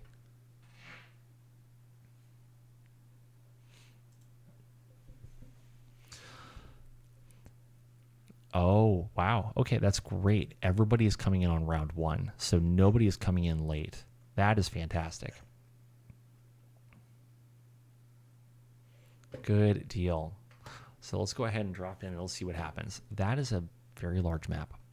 So everybody's coming in from the northwest except for the defending team who's staying in the center. We out BV them almost 3-1, which is exactly where you want to be if you're going against a dropship, in my opinion. Standard tactical rules apply. You always want to outnumber your enemy, especially when they are the defender and you are the attacker. So let's go ahead and make our mini-map just a little bit smaller. I don't think it needs to be that big. No matter where we put this stuff, it's always going to be in the way.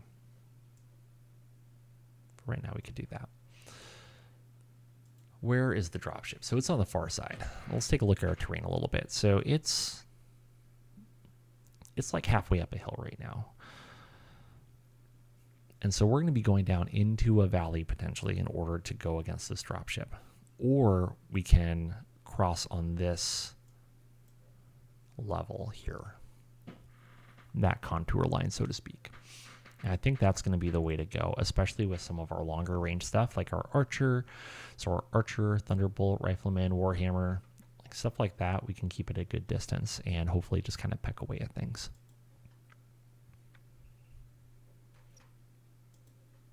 The stalker, grasshopper, gladiator, those guys can probably close the distance. The Shadowhawk doesn't quite have the armor that I would like it to close the distance, but we're not going to have a lava choice in that one.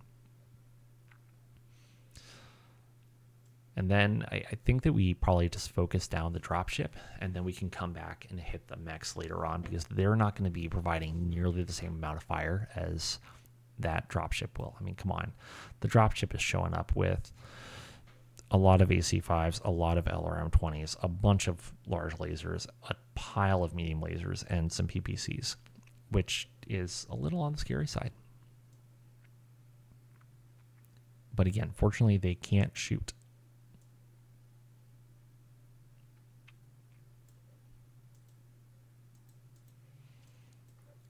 So I think we start closer with our heavy and assault mechs that are going to be kind of closing that distance a little bit more.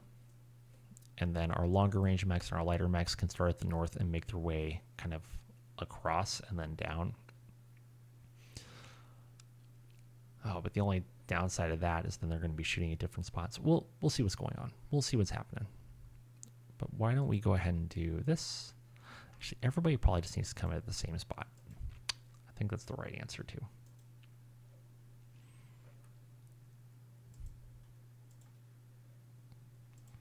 We'll just do this, and it'll be great.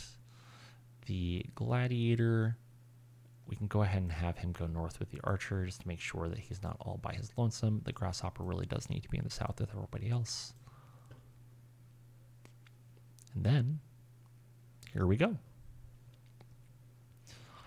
All right, so the archer, let's have him make his way kind of down south so that he can kind of join everything. I probably should have put him closer.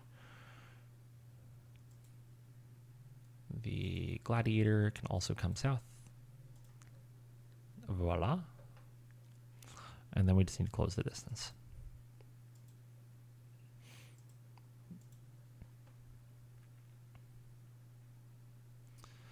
It would probably be better for us to stay out of range of the medium lasers from the Union and stick to longer range, because we should be able to do a decent amount with that. You know, each side is going to have around 140, 150, sorry, about 150 armor, with the exception of the aft, which is probably going to be about 120. So we're going to have to smack it with a whole bunch of LRMs and PPCs in order to make the magic happen.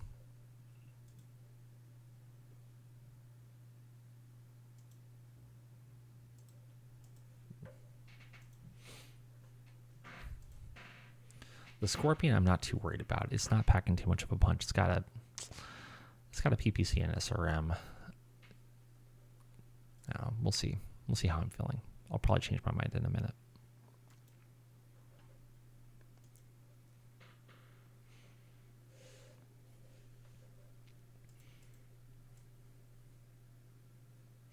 So out of range of everything. Stalker doesn't have any shots on the Scorpion anyways. But we do have shots on, oh, what do you know? You have shots on a dropship. Why don't you shoot it a couple times? Fire, fire. We should have the heats to play with some large lasers. Do a large laser, and we'll hold back on the large laser next round. That way we can cool it down. We might even do 2 rounds of getting warm and then take the 3rd one off, because we should be able to just cycle through essentially 2 on, 1 off.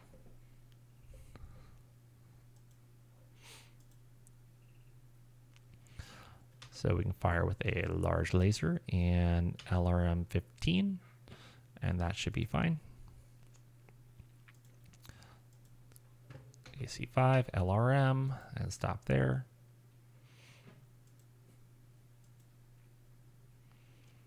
Couple of PPCs. We'll stick with 1 PPC this round. Next turn, he should be in medium range. It should be even easier for him to hit. And then we can actually optimize our damage a little bit more. Same thing with this one. Next turn, he should be in medium range. That'll make him like a 4 to hit. Or a 3 to hit. I always do bad with math. 3 to hit. That should be a 3 to hit, which is much more gooders. You should be out of range of the PPC. Yep. And then our happy little grasshopper should be able to hit with a large laser and LRM. All right, let's see what happens. So Scorpion fires PPC and misses. Stalker, LRM hits. 5 damage to the aft, 1 damage to the right side. You can see here it had 180 damage. Now it's down to 179. LRM 10, 5 damage to the right side, 1 damage to the nose. Large laser hits the right side. Archer, enemy archer, fires twice and misses twice. It's going to be a little warm now. The Thunderbolt misses with the large laser, hits with the LRM with 5 missiles, 5 damage to the aft.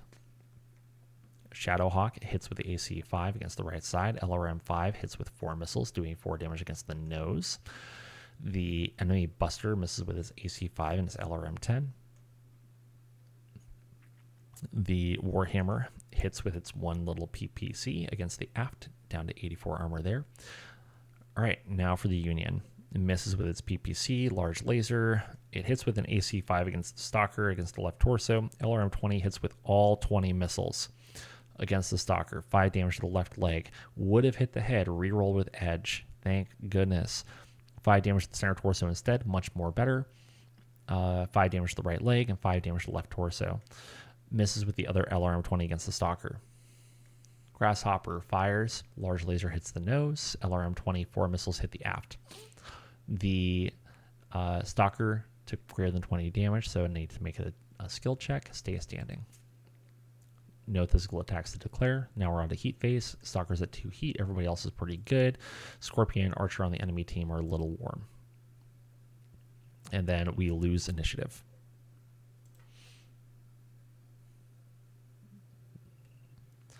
So Archer can keep closing the distance. The Gladiator can also close the distance. Oops. From there, we're going to hold off on the Stalker moving for just a second. Let's see if we can't see what everybody else is doing here. Let's go ahead and bring our Thunderbolt down just a little bit.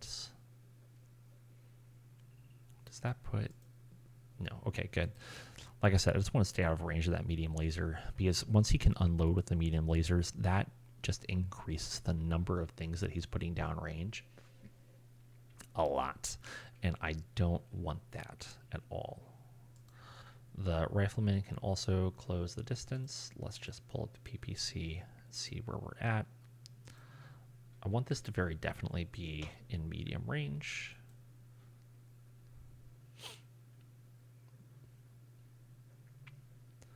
The Warhammer, that should put it within medium range. No, not at all. That's unfortunate.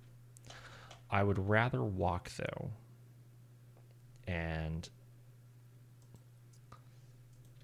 have a slightly better firing modifier. That should be my Shadowhawk? Yeah.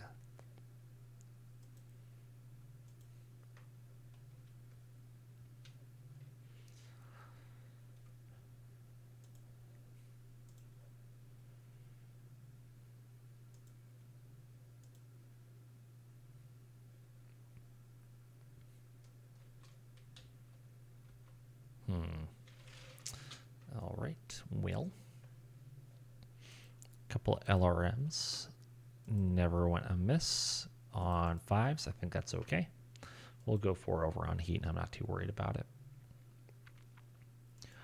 Then for you, once again, we'll do LRM, large laser.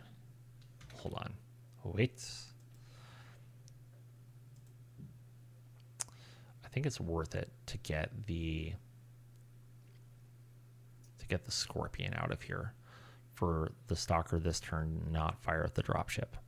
So we'll go ahead and pop some medium lasers and some SRM-6s into him. That also lets us go ahead and cool down. Everybody else can shoot at him, I don't care. Like, the dropship's got to go, man. So large laser, LRM-15. Kill him with hate. So AC-5, 3 to hit. I'm happy with that. LRM-5 is also 3 to hit. I'm happy with that. See, now we can unload with the PPCs and feel better about getting warm.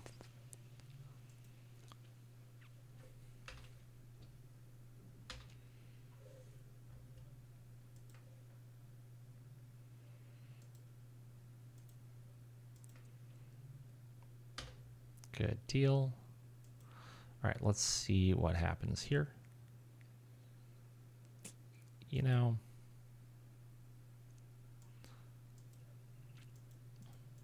yeah, that's not going to matter too much. So twist back.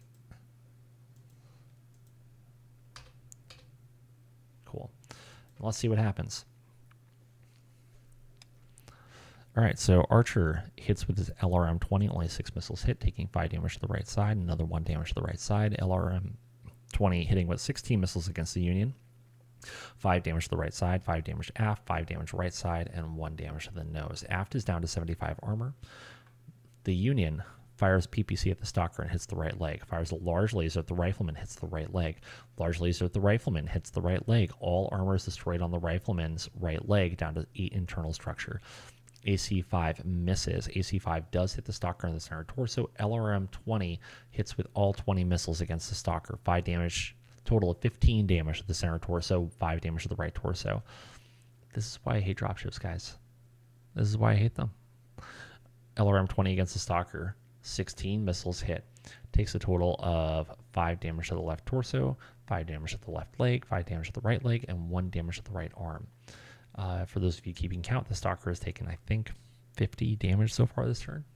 Round. Stalker. Medium laser against the Scorpion hits the right torso, and then another medium laser hits the right rear leg. Medium laser against the front left leg.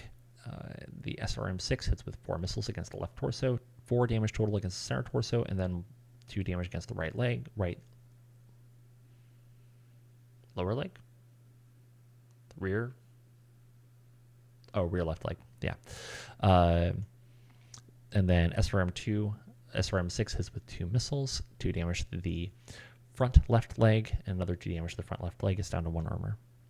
Thunderbolt fires a large laser, hits the nose. LRM-15 hits with 12 missiles, 5 damage to the right side, 5 damage to the nose, and 2 damage to the right side. Shadowhawk AC-5 hits against the right side. LRM-5 hits with 3 missiles, taking 3 damage to the left side. Scorpion hits with an SRM-6 against the Stalker, 2 missiles hit, 2 to the center torso, 2 damage to the left arm. The Rifleman hits with both PPCs, 1 against the aft, 1 against the nose. Warhammer hits with both PPCs, 10 against the right side, and then 10 against the nose. Archer hits with one of his LRM-20s against the Warhammer, hitting with 9 missiles, all 9 damage to the right leg. The Gladiator misses with his PPC. Grasshopper hits with the large laser against the nose, and the LRM-5, 3 missiles go into the aft. Aft is down to 62 armor. The Buster hits with an LRM-10 against the Grasshopper, dealing a total of 8 damage against the right arm. The Stalker manages to stay standing. The Scorpion falls on its left side, suffering 6 damage, taking a total of 5 damage to the right rear leg, or rear right leg, and 1 damage to the rear left leg. And that, as they say, is that. Unfortunately, it fell, which means I can't kick the darn thing. It's the one time where I didn't want it to fall.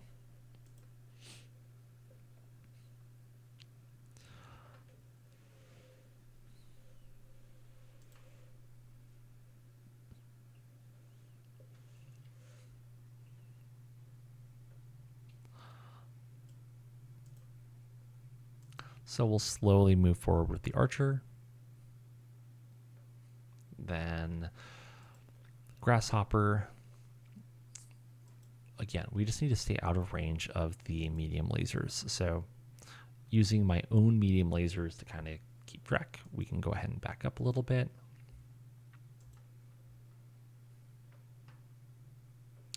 The Stalker, I think we just need to back up, man. Everything is bad wrong. The Thunderbolt, you can also back up a little bit.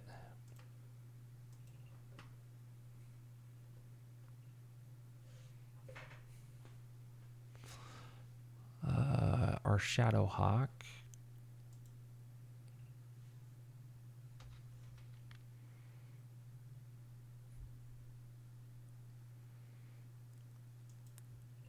I think maybe you do this and you do a little turning action, and then that gives you a little bit of cover maybe.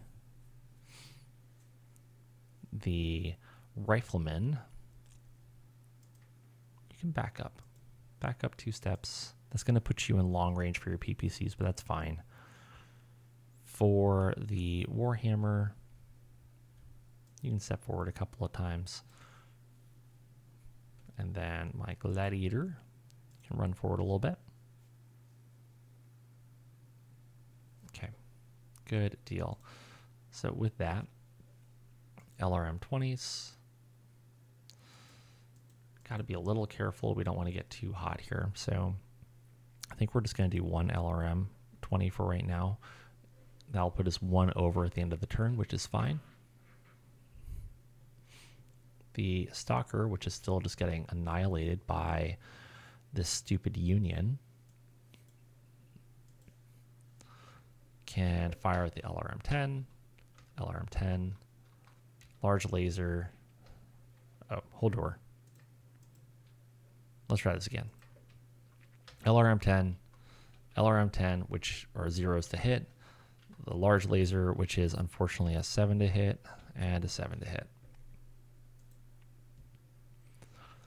From there, with our Thunderbolt, we can do a large laser with a 4 to hit, and then 2 to hit with the LRM.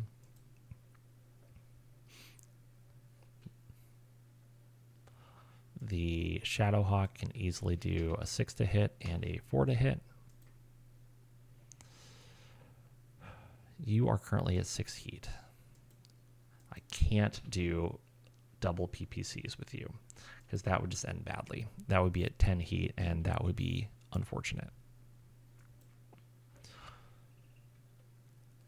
Then for you, we can go to 6 heat. That'll be fine.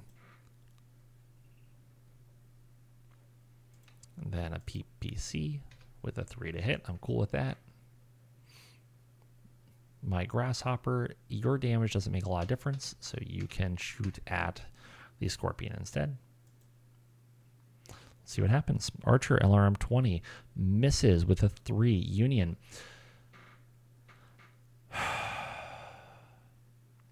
Takes a PPC to the head. Sorry, Union shoots the Stalker, which takes a PPC to the head. It's down to 2 internal structure. Critical hit on the head. Large laser misses. AC 5 hits on the right leg. No armor remaining. AC 5 against the center torso. 4 armor remaining. Another hit on the center torso. Critical hit on the standard gyro. So we just took a gyro hit. Fortunately, everything else missed against the Stalker. Stalker does hit with its LRM 20 or LRM 10 with 8 missiles, 5 damage to the nose, 3 damage to the left side. Other LRM 10, 8 missiles hit, 5 damage to the aft, 3 damage to the right side.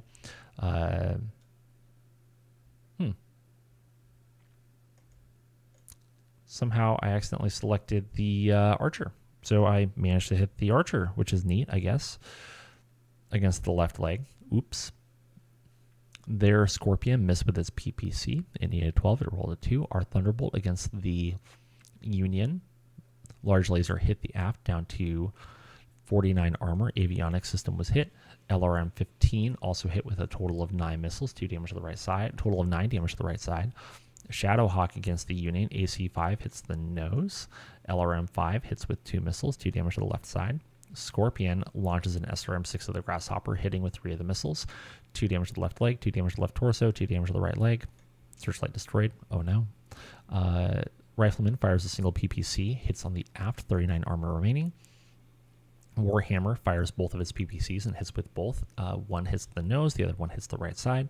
Both of those are down to about 100 armor. Their Archer fires an LRM 20 against the Warhammer, hitting with 16 missiles, 5 damage to the left torso, 5 damage to the left arm, 5 damage to the right leg, and 1 damage to the left leg. The other LRM 20 also hits with 12 missiles, takes 5 damage to the right arm, 5 damage to the left torso, and 2 damage to the left torso. Gladiator fires PPC, hits the right side, it's down to 91 armor. Grasshopper against the Scorpion. 1, 2, 3, 4 medium lasers all hit, dealing 5 damage each to the center torso, right torso, left torso, and front right leg. And then also, large laser hits against the head, destroying all of the armor, but does not take the head off. The Buster misses with everything. The Stalker fell. Took 5 damage to the right arm and 4 damage to the right leg. The pilot takes no damage. Warhammer stays standing. Scorpion stays standing. Time to kick. It's a 3 to hit. The front left leg is destroyed. Thank goodness. The Grasshopper does get kicked in the left leg, which is unfortunate, and then the Grasshopper falls, taking 5 damage to its, or a total of 7 damage to its rear center torso, 6 armor remaining. The pilot does not take any damage. When the Scorpion falls, it unfortunately falls onto its left torso, which then does a critical hit on the SRM-6 ammo, which then explodes, doing lots of bad things. The pilot ejects, and the Scorpion goes kablooey, which is pretty neat. And now we get the honor of seeing a crater on the ground as soon as we get there. We lost initiative, which is unfortunate. I am very concerned for my Stalker, by the way. Hey, look, a crater. Isn't that nice? All right, next up. I am very concerned for this Stalker. So it is still not advantageous for me to present my back to the Union. I am worried about my pilot and taking another head hit with everything else that's going on. I think that could be very bad. And I think that I am in real danger of losing this pilot. But maybe, just maybe, if I can get there. The other challenging thing is that I need a 7 to stand up, which I don't do. I fall, take more damage to the left arm and the right arm. Okay, great. Can you turn? Why don't you turn? Let's have you turn. Boop. The Archer can walk just a little bit. The Thunderbolt is still doing A-okay. It's not toasty. Let's do this. For my Shadowhawk, it is also not very toasty. So we can do this. What's the shortcut? Is it T? Oh, that's annoying.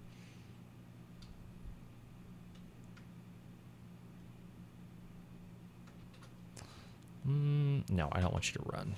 So instead, we have you go there, and then you turn.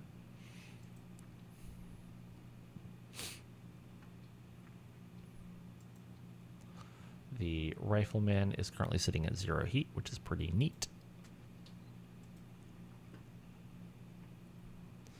The Warhammer is sitting at 6 heat, which is less neat. Gladiator can come up and join the fight. You know, hopefully we can make some of these other mechs more appealing targets than the Stalker, which I don't think is very likely, but I can dream, I can hope. The Grasshopper needs to get off its lazy butt. Needs a 4 to stand, and it succeeds. So currently have 2 heat on the Archer. I think that we can probably stand to get warm again. And then we'll prop ourselves up on the left or on the right arm so we can fire with the left arm. Should be able to fire with the left torso. And the right torso. That'll be fine. Next up, Thunderbolt. Fire with the large laser and the LRM. Both of those are auto hits, which is good. AC 5 is a 3. LRM is a 3 as well. You are currently at 1 heat. You can fire both PPCs. That is fine. Warhammer, I can't really have you firing both PPCs. You got to cool down, bro. You're getting a little heated. PPC. Oh dear, I'm in range of the medium lasers. That is not what I intended to do, but since I'm here anyways, might as well fire an SRM. Then large laser and LRM just for good measure. Let's see what happens. Hopefully nobody on my side dies. All right, Archer fires 2 LRM 20s. 12 of the missiles hit, 5 damage to the nose, 5 damage to the right side, 2 damage to the nose. Finally, under 100 armor for the right side and the nose. Another LRM 20 with 12 missiles hitting, 5 damage to the nose, 5 damage to the right side, and 2 damage to the nose. Stalker fires LRM-10 with all 10 missiles hitting, 5 damage to the nose, 5 damage to the right side. Large laser number 1 hits, dealing 8 damage to the right side. Large laser number 2 misses. Scorpion misses with its PPC. Thunderbolt fires large laser and hits on the right side. LRM-15 hits with 12 of the 15, dealing 5 damage to the left side, 5 damage to the right side, another 2 damage to the right side. Shadowhawk hits with the AC-5 against the aft. LRM-5 hits with 4 of the 5 missiles, dealing 5 damage to the right side. Okay, their Archer fires an LRM-20 at my Warhammer. 16 of the missiles hit. Would have been a center torso critical hit, but instead hits the right leg, dealing a critical on the foot. No armors remaining, 11 internal structure, 5 damage to the right leg, and then also 5 damage to the head. 4 armor remaining. My pilot takes 1 damage. 1 damage to the left leg. Rifleman fires a PPC and misses with a 2. The dum-dum. The other PPC does hit with a 4 against the right side. It's down to 39 armor. Warhammer fires its PPC with a... Everybody's just trying to miss, I swear. Dealing 10 damage to the aft. Their Buster misses with everything. Our Gladiator fires its PPC, hits with a 4 against the nose. SRM-6 hits with 4 of its 6 missiles, dealing 2 damage to the right side, 2 damage to the aft, 2 damage to the aft, and 2 damage to the nose. The aft is down to 20 armor. Grasshopper fires with its large laser, hitting against the left side, as well as 3 missiles against the nose. Union fires PPC and hits with against Thunderbolt, doing 10 damage to the right leg. Large laser against Thunderbolt, dealing 8 damage to the right torso. Large laser hitting the right arm of Thunderbolt. Also, medium laser against the Rifleman, which hits the left arm. AC-5 against the Thunderbolt, hitting the left leg. AC-5 against the Thunderbolt, hitting the right torso. Medium laser against the Rifleman, hitting the right torso. Medium laser against the Rifleman, which misses.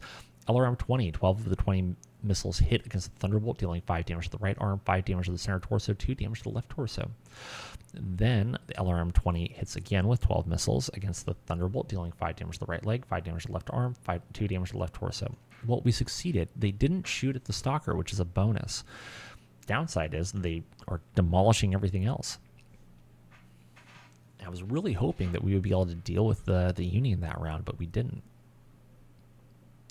Everybody stays standing, fortunately. So Archer is at 4 heat, Rifleman is at 5 heat, Gladiator is at 2 heat. Everybody else is 0. Their Archer is at 5 heat, their Scorpion is at 4. And this time we won initiative.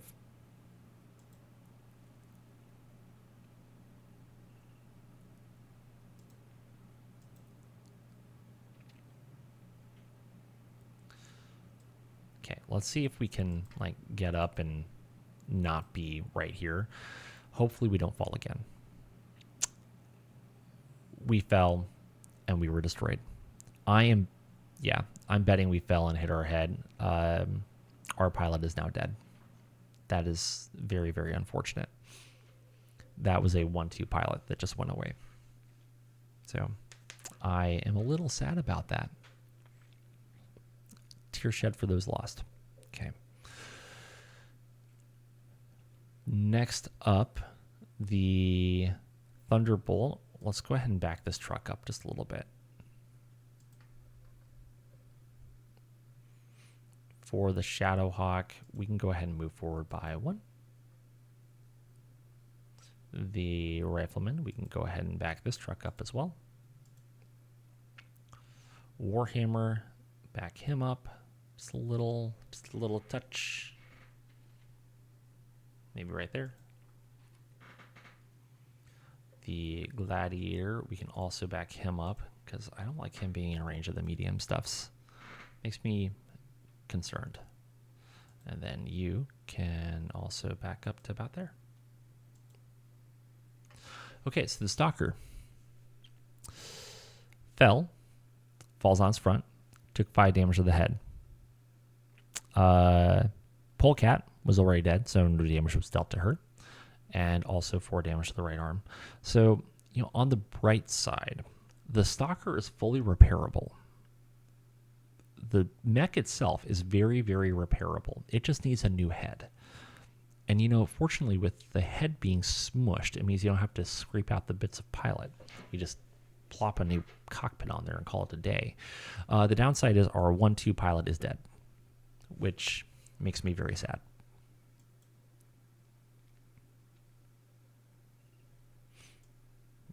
Maybe I shouldn't have tried to have her get up on a 7, but also at the same time, her staying there and not moving was almost a death sentence in and of itself. So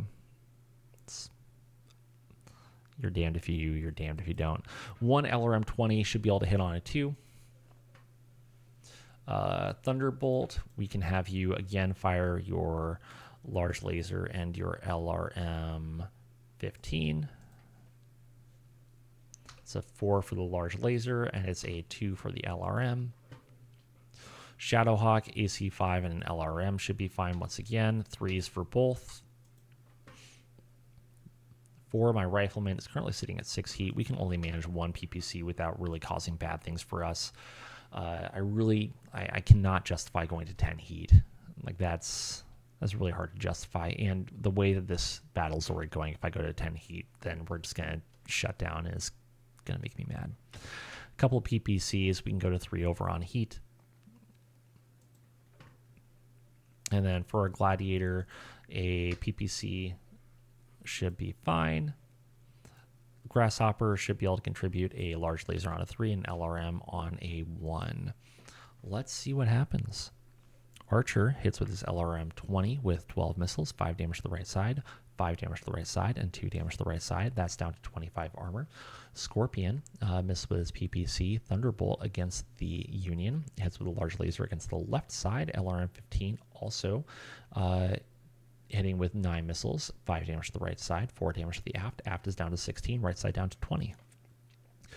Their Archer fires an LRM 20 against my Grasshopper, hitting with 12, dealing 5 damage to the right torso, 5 damage to the right torso, and 2 damage to the left arm. Our Shadowhawk fires an AC5 hitting against the right side, and then LRM 5 hitting with 1 whole missile against the right side. Their Buster hits with an AC5 as well as with an LRM 10. We have no armor remaining on the left torso for our Warhammer, and then they hit again against the left torso. Critical hit, but no effect, fortunately, also dealing 5 damage to the right arm. Rifleman hits with a PPC against the nose. The Warhammer fires PPC at the Union, hits on the right side, down to 4 armor. Another PPC, 10 damage. We are down to 8 structural integrity. We are getting there, boys and girls. We are finally getting there. PPC, the Union is firing now. It fires PPC against the Thunderbolt, hits the left leg. Large laser against the Shadowhawk, hits the right torso. Large laser against the Shadowhawk, hits the left torso. AC5 misses. LRM misses. Another AC5 misses. LRM 20 hits, but only 6 missiles against the Thunderbolt. 5 to the left torso, 1 to the left arm. Thank goodness that's all. Gladiator, PPC against the Union, hits the right side. We are down to 3 structural integrity. Grasshopper fires, hits the left side. LRM 5 hits with 4 missiles, 4 damage to the right side. 1 structural integrity. It's at 1. 1 measly structural integrity. You know what this is? If that Stalker would not have died, it would have fired an LRM 10. That LRM 10 would have gone into the right side, killing the Union. But I don't have a Stalker because my Stalker is dead. It's fine. It's fine. The Union will just continue to pummel me next turn, and then finally it will be dead. And then all we have to do from there is destroy 1 more mech, and then we can finally be done with this. And fortunately, we won initiative.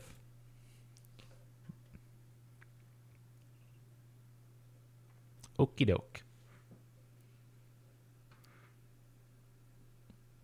So again, we can just do things like this. We'll have slightly worse firing modifiers, but that's fine.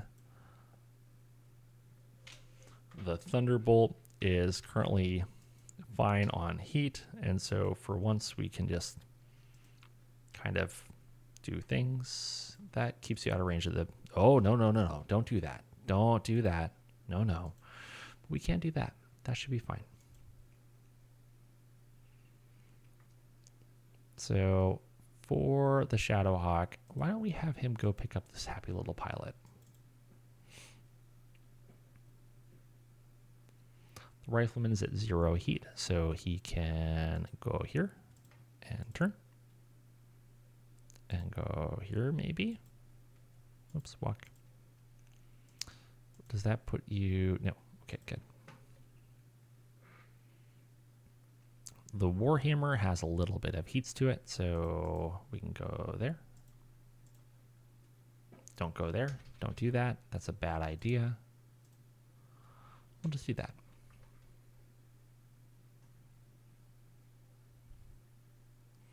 For the Gladiator, you can do things like that.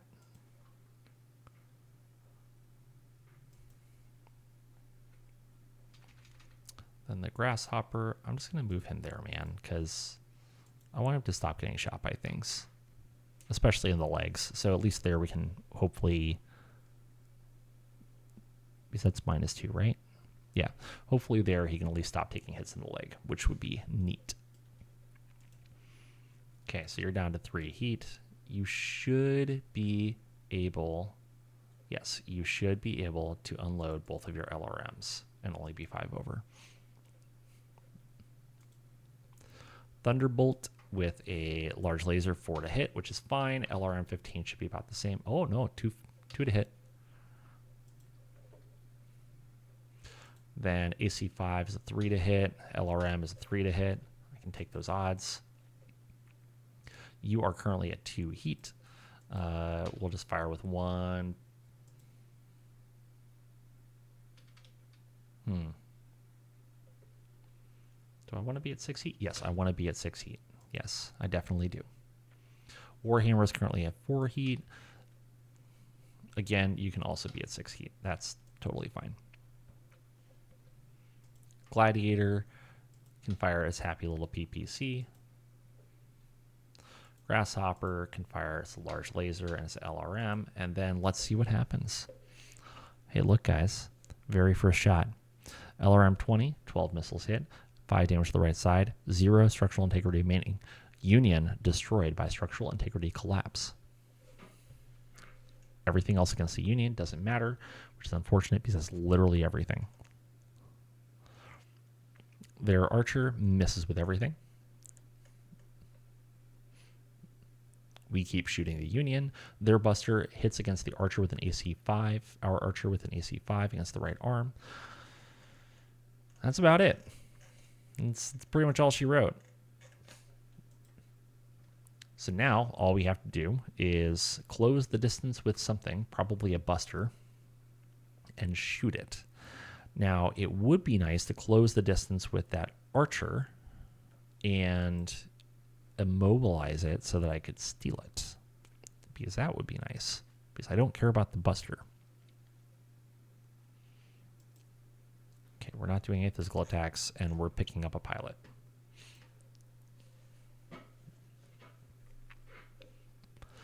And we won initiative. I think I'm just going to charge the Archer, man. Like, I can have our Archer go against their Buster. That's fine. Not a big deal. And the Gladiator can go with it. Those two together should be able to handle the Buster without a problem. And the Shadowhawk can also run that way. Everybody else can just charge their Archer.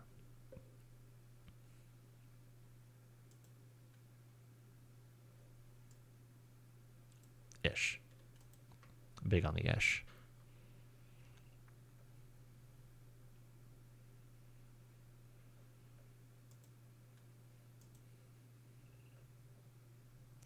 So just so I don't forget about it, let's have the Gladiator come here.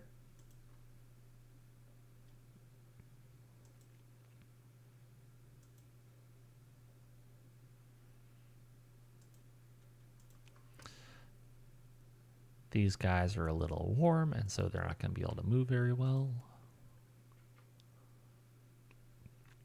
Okie dokes. So you're currently at 6 heat, which means you can fire a medium laser, which is fine. I am fine with this. Then large laser, 6 to hit, LRM 15. That should be fine. The Shadowhawk can fire with a medium laser, an AC5 with a 9 to hit, LRM 9 to hit, and SRM 11 to hit. All that is fine. It's pretty much impossible to overheat with a Shadowhawk, which is why you gotta love it. Rifleman, you can still be 2 over on heat. That's fine. Warhammer, currently at 7 heat. You can also essentially stay heat neutral, but is firing 1. The Gladiator, we can do 9s or 8s. Kind of inclined to just shoot at the Archer. And then the Grasshopper, outer range for the medium lasers, but the large laser will be a 6 to hit, LRM 5, 6 to hit. We'll take that. All right, Scorpion, firing PPC misses. Our Archer misses. Our Thunderbolt with a large laser against the Archer hits the right leg. LRM 15 misses. Their Archer, they hit our Rifleman with one of the LRM 20s. 12 missiles hit, dealing 5 damage to the center torso, 5 damage to the right arm, 2 damage to the right torso. Our Shadowhawk only hits with the LRM 5. 2 missiles hit, dealing 2 damage to the left torso. Our Rifleman misses. Their Buster misses. Our Warhammer hits with a PPC against the right torso on the Archer. And then our Gladiator also hits with a PPC against the Archer into the right leg. Grasshopper against the Archer hits with a large laser in the left leg. And 4 of the 5 missiles go into the left torso. And then the Archer stays standing. Good for him. You know, good for him. Then our Rifleman is at 2 heat. Their Scorpion is at 2. Their Archer is at 8. He's getting a little warm. We lost initiative. But that's okay, because all we're doing is we're closing the distance. Because everything they have is built more for long range. So is most of my stuff, but that's fine. I have more of it.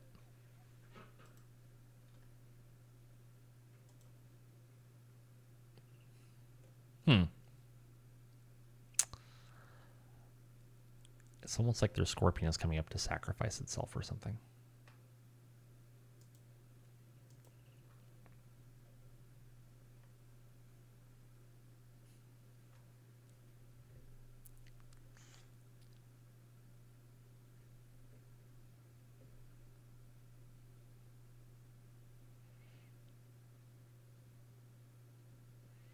I kind of want to just do this. That way I can get a little bit of cover and protect my legs.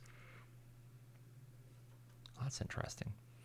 Well, the Gladiator can come up and play too. Well, between those two, they should really have it.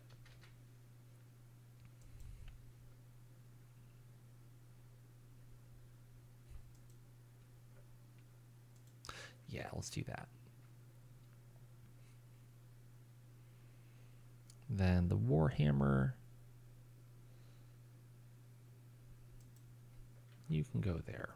That should be at least fine adjacent. The Grasshopper, however, you need to go give the Scorpion a hug. He looks lonely. Just give him a little hug with your feet to the face. Okay, so medium laser is on a 6 against the Buster. That should be fine.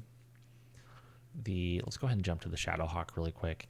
So we've got a 7 on the medium laser, a 10 on the AC5, LRM, don't even bother, and then the SRM2 is also a 7. With the Thunderbolt, we have 11s on the machine guns. Those are free. We have large laser on a 7. That's fine. Medium laser is a 7. That's fine. Fine. Let's go ahead and warm up a little, just a touch. So 3 over. The Rifleman is currently at 4 heat. We'll do 1 PPC into the Archer, and then we can do 1 medium laser. That'll put us 1 over on heat. And then, yes, we'll call that a day. The Warhammer is currently at 2 heat. So we could do 8s on the Scorpion, or we can do 7s on the Warhammer. I think we'll do the 7s. We can go 4 over on heat. I think that's also totally fine. The Gladiator. So PPC would be a 6. And then we can go a little over on heat for 8s on the SRM, which I think is also very worth it if it hits.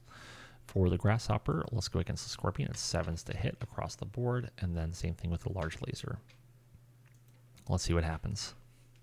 So our Archer hits with both of its medium lasers into the Buster, hitting the left torso and the right torso. Shadowhawk misses with everything.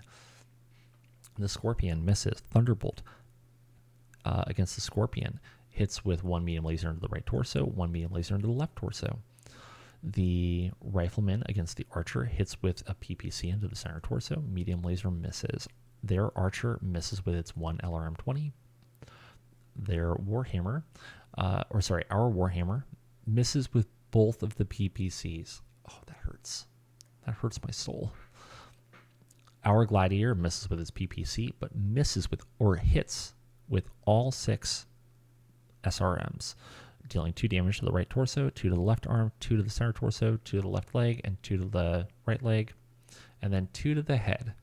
So 7 armor remaining for the Archer. You know, the ideal to happen here would be for somebody to just plow a PPC through the head of the Archer. That would be the mostest idealist. Our Grasshopper hits with a medium laser into the center torso, and then large laser hits the front left leg. The Buster misses. Their Scorpion stays standing. Their Archer stays standing. Okay. So now we can kick. We kick. We kick. I hope that we hit. Our Archer misses. Their Scorpion misses. Our Shadowhawk hits against the right leg. Their right leg was blown off, which is neat. Our Grasshopper misses. Their Buster hits. They hit the left leg of my Archer. The Archer stays standing. Our Grasshopper stays standing. Their Scorpion stays standing. The Buster lost the leg, so it falls. Falls on his left side, dealing damage to the left arm. Their Pilot is unable to roll a 13. You know, 2 6-sided dice. For some reason, they can't get a 13. I don't know why.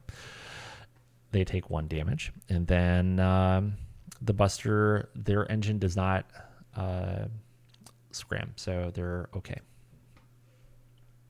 We get some heats. Everybody is less than 5, though. So low levels. And then we essentially lose initiative again. So with that, we're going to stay pretty close to the Buster.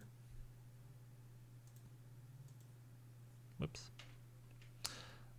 We'll move a little bit, but not a lot. The Shadowhawk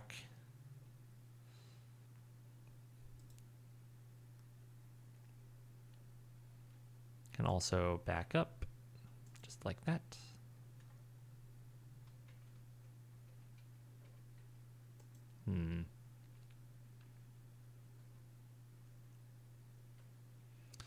The Warhammer, let's just have it move forward just a touch, just a whiff, just a skitch. I think the Gladiator can come here and stay pretty cool, man. Huh, their Archer's gonna chill right there. It walked for 1. Okay.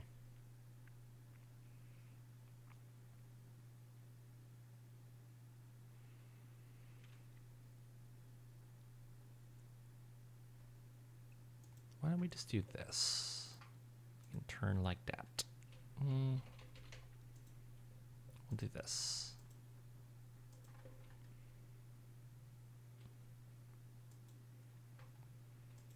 We can do this. We're going to risk it. The Grasshopper is going to stay still. That Scorpion's probably going to bounce around behind the Grasshopper now. Yep. All right, so their Buster ejected. Technically, that means that we hit our objective. I just really want that Archer. So bad. So very bad. I don't even have a good reason for it. I just do. So with that, we have 6s on the LRMs. Might as well. 3 over, not a big deal.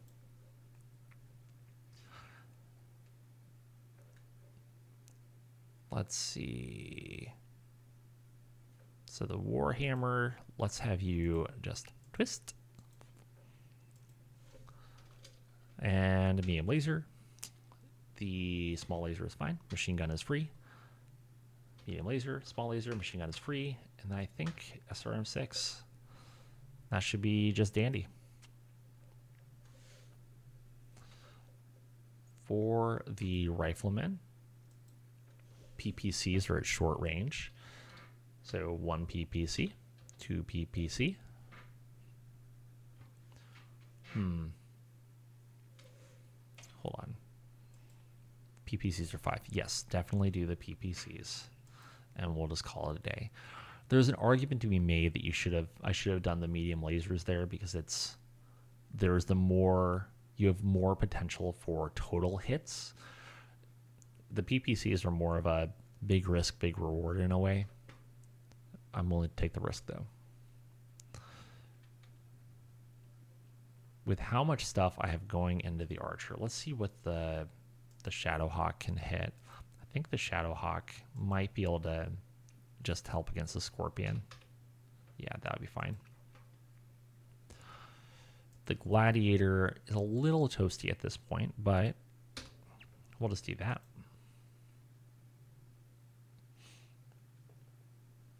The question is, what does the Thunderbolt shoot at? Because the Grasshopper, it's practically obligated to shoot the Archer with, 4s and a 2.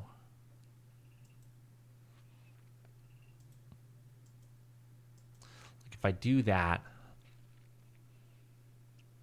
then I think we can be in a good spot. Large laser, 1 medium laser. Keep it classy with an SRM2, go a little over on heat and call it a day. So our Archer hits with one of the LRM-20s, total of 9 missiles hit. The Archer takes 5 to the left torso and another 4 to the left torso. Our Warhammer hits with a medium laser into the front left leg, small laser into the right torso, machine gun into the front right leg, medium laser and small laser miss, machine gun hits the front left leg. The SRM-6 hits with 3 of the missiles, dealing 2 damage to the right torso, 2 damage to the center torso, 2 damage to the right torso, doing a critical hit on the PPC. Our Rifleman misses with 1 PPC, hits with the other. Left arm takes a hit on their Archer. Our Shadowhawk misses. Their Scorpion misses. Hey, look, ideal situation. Look, guys, we did it. We took off the head with a PPC. Who doesn't love that? For us. Karma goes both ways, I guess. Grasshopper does bad things to the Archer. Now I just want to not destroy the darn thing. What would be the worst right now is if there was a critical ammo hit, or if we destroyed the center torso. That would just make me frustrated. Their Scorpion is continuing to take damage. Their Archer fires an LRM-20 at our Warhammer. 9 missiles hit, dealing 5 to the center torso, 4 damage to the left arm. Their Scorpion falls, dealing damage to the rear left torso and the front left leg. But their pilot takes no damage. So at this point in time, we're going to skip the attack of the Archer because we don't want to step on their pilot. We can punch the Scorpion on 5s. Yeah, their limb is blown off. I would say that would also be incapacitated. So overall, I think we have met our objective in every way. We win. We pick up their pilot, and we get victory conditions. Yay. Okay, so we'll save a GIF of that one. So that is contract whoops, 2B4. And we'll go ahead and record that.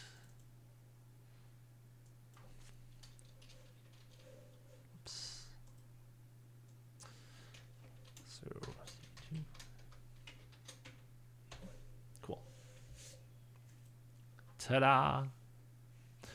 All right, so at the end of the day, we still have 70% of our BV. We have 7 of our 8 units. 1 is lightly damaged, 1 moderately damaged, 1 heavily damaged, and 1 destroyed with 1 crew killed. They have 1 of their 5 units remaining, and I would argue that that Scorpion is completely incapacitated. It is not going to be running away, missing an entire leg at this point. So I would call that a good victory. Done.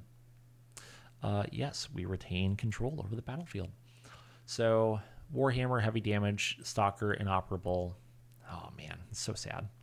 Next, Tavia Polecat, 1-2 pilot of the Stalker, killed in action. So the things that we can take their archer. I'm going to say their Scorpion did not escape because that is just silliness. It had 2 legs that were hanging on by a thread and another one that was completely gone. It was not going anywhere. So I want the archer for sure. And I can't really salvage anything else. I wish I would have not salvaged some things earlier because then I could have also grabbed a Scorpion or that Buster, but it's fine. Next. So Scorpion, I'm okay with not giving that to anybody, but this probably needs to go to our archer. And as you can see, we did the things. We have victory, finish. So now we also have to pay out for death benefits for Polecat, which is literally 2 months' pay for us because this contract is garbage. Okay. And then we can issue those awards. Some people got Purple Hearts. All right. So with that, it is currently April the 7th in 2956 of the late Succession Wars. This contract is going through May 2nd. We are probably going to go ahead and call it a night there because I need to go to bed. Thank you so much for joining me. We will pick up here probably in either 2 or 3 days. I'll try to stream, I would guess, on Wednesday around 8 p.m. Central Time. If that changes, just check out my Blue Sky. I'll let you guys know there. I will also be posting when I go live on the MegaMek Discord channel. There's a channel on there for streaming. If you guys have any thoughts, go ahead and just go ahead and leave a comment for the video on YouTube. If you have enjoyed this content, if you would like to see more of it, then please make sure you subscribe to the channel and give this video a like. For those of you on Twitch, thank you so much for joining me. I really appreciate it. Even if you're just hanging back and watching this in the background, it still means a lot to see, viewers here. But with that, we'll leave you for the night, and until next time, take it easy.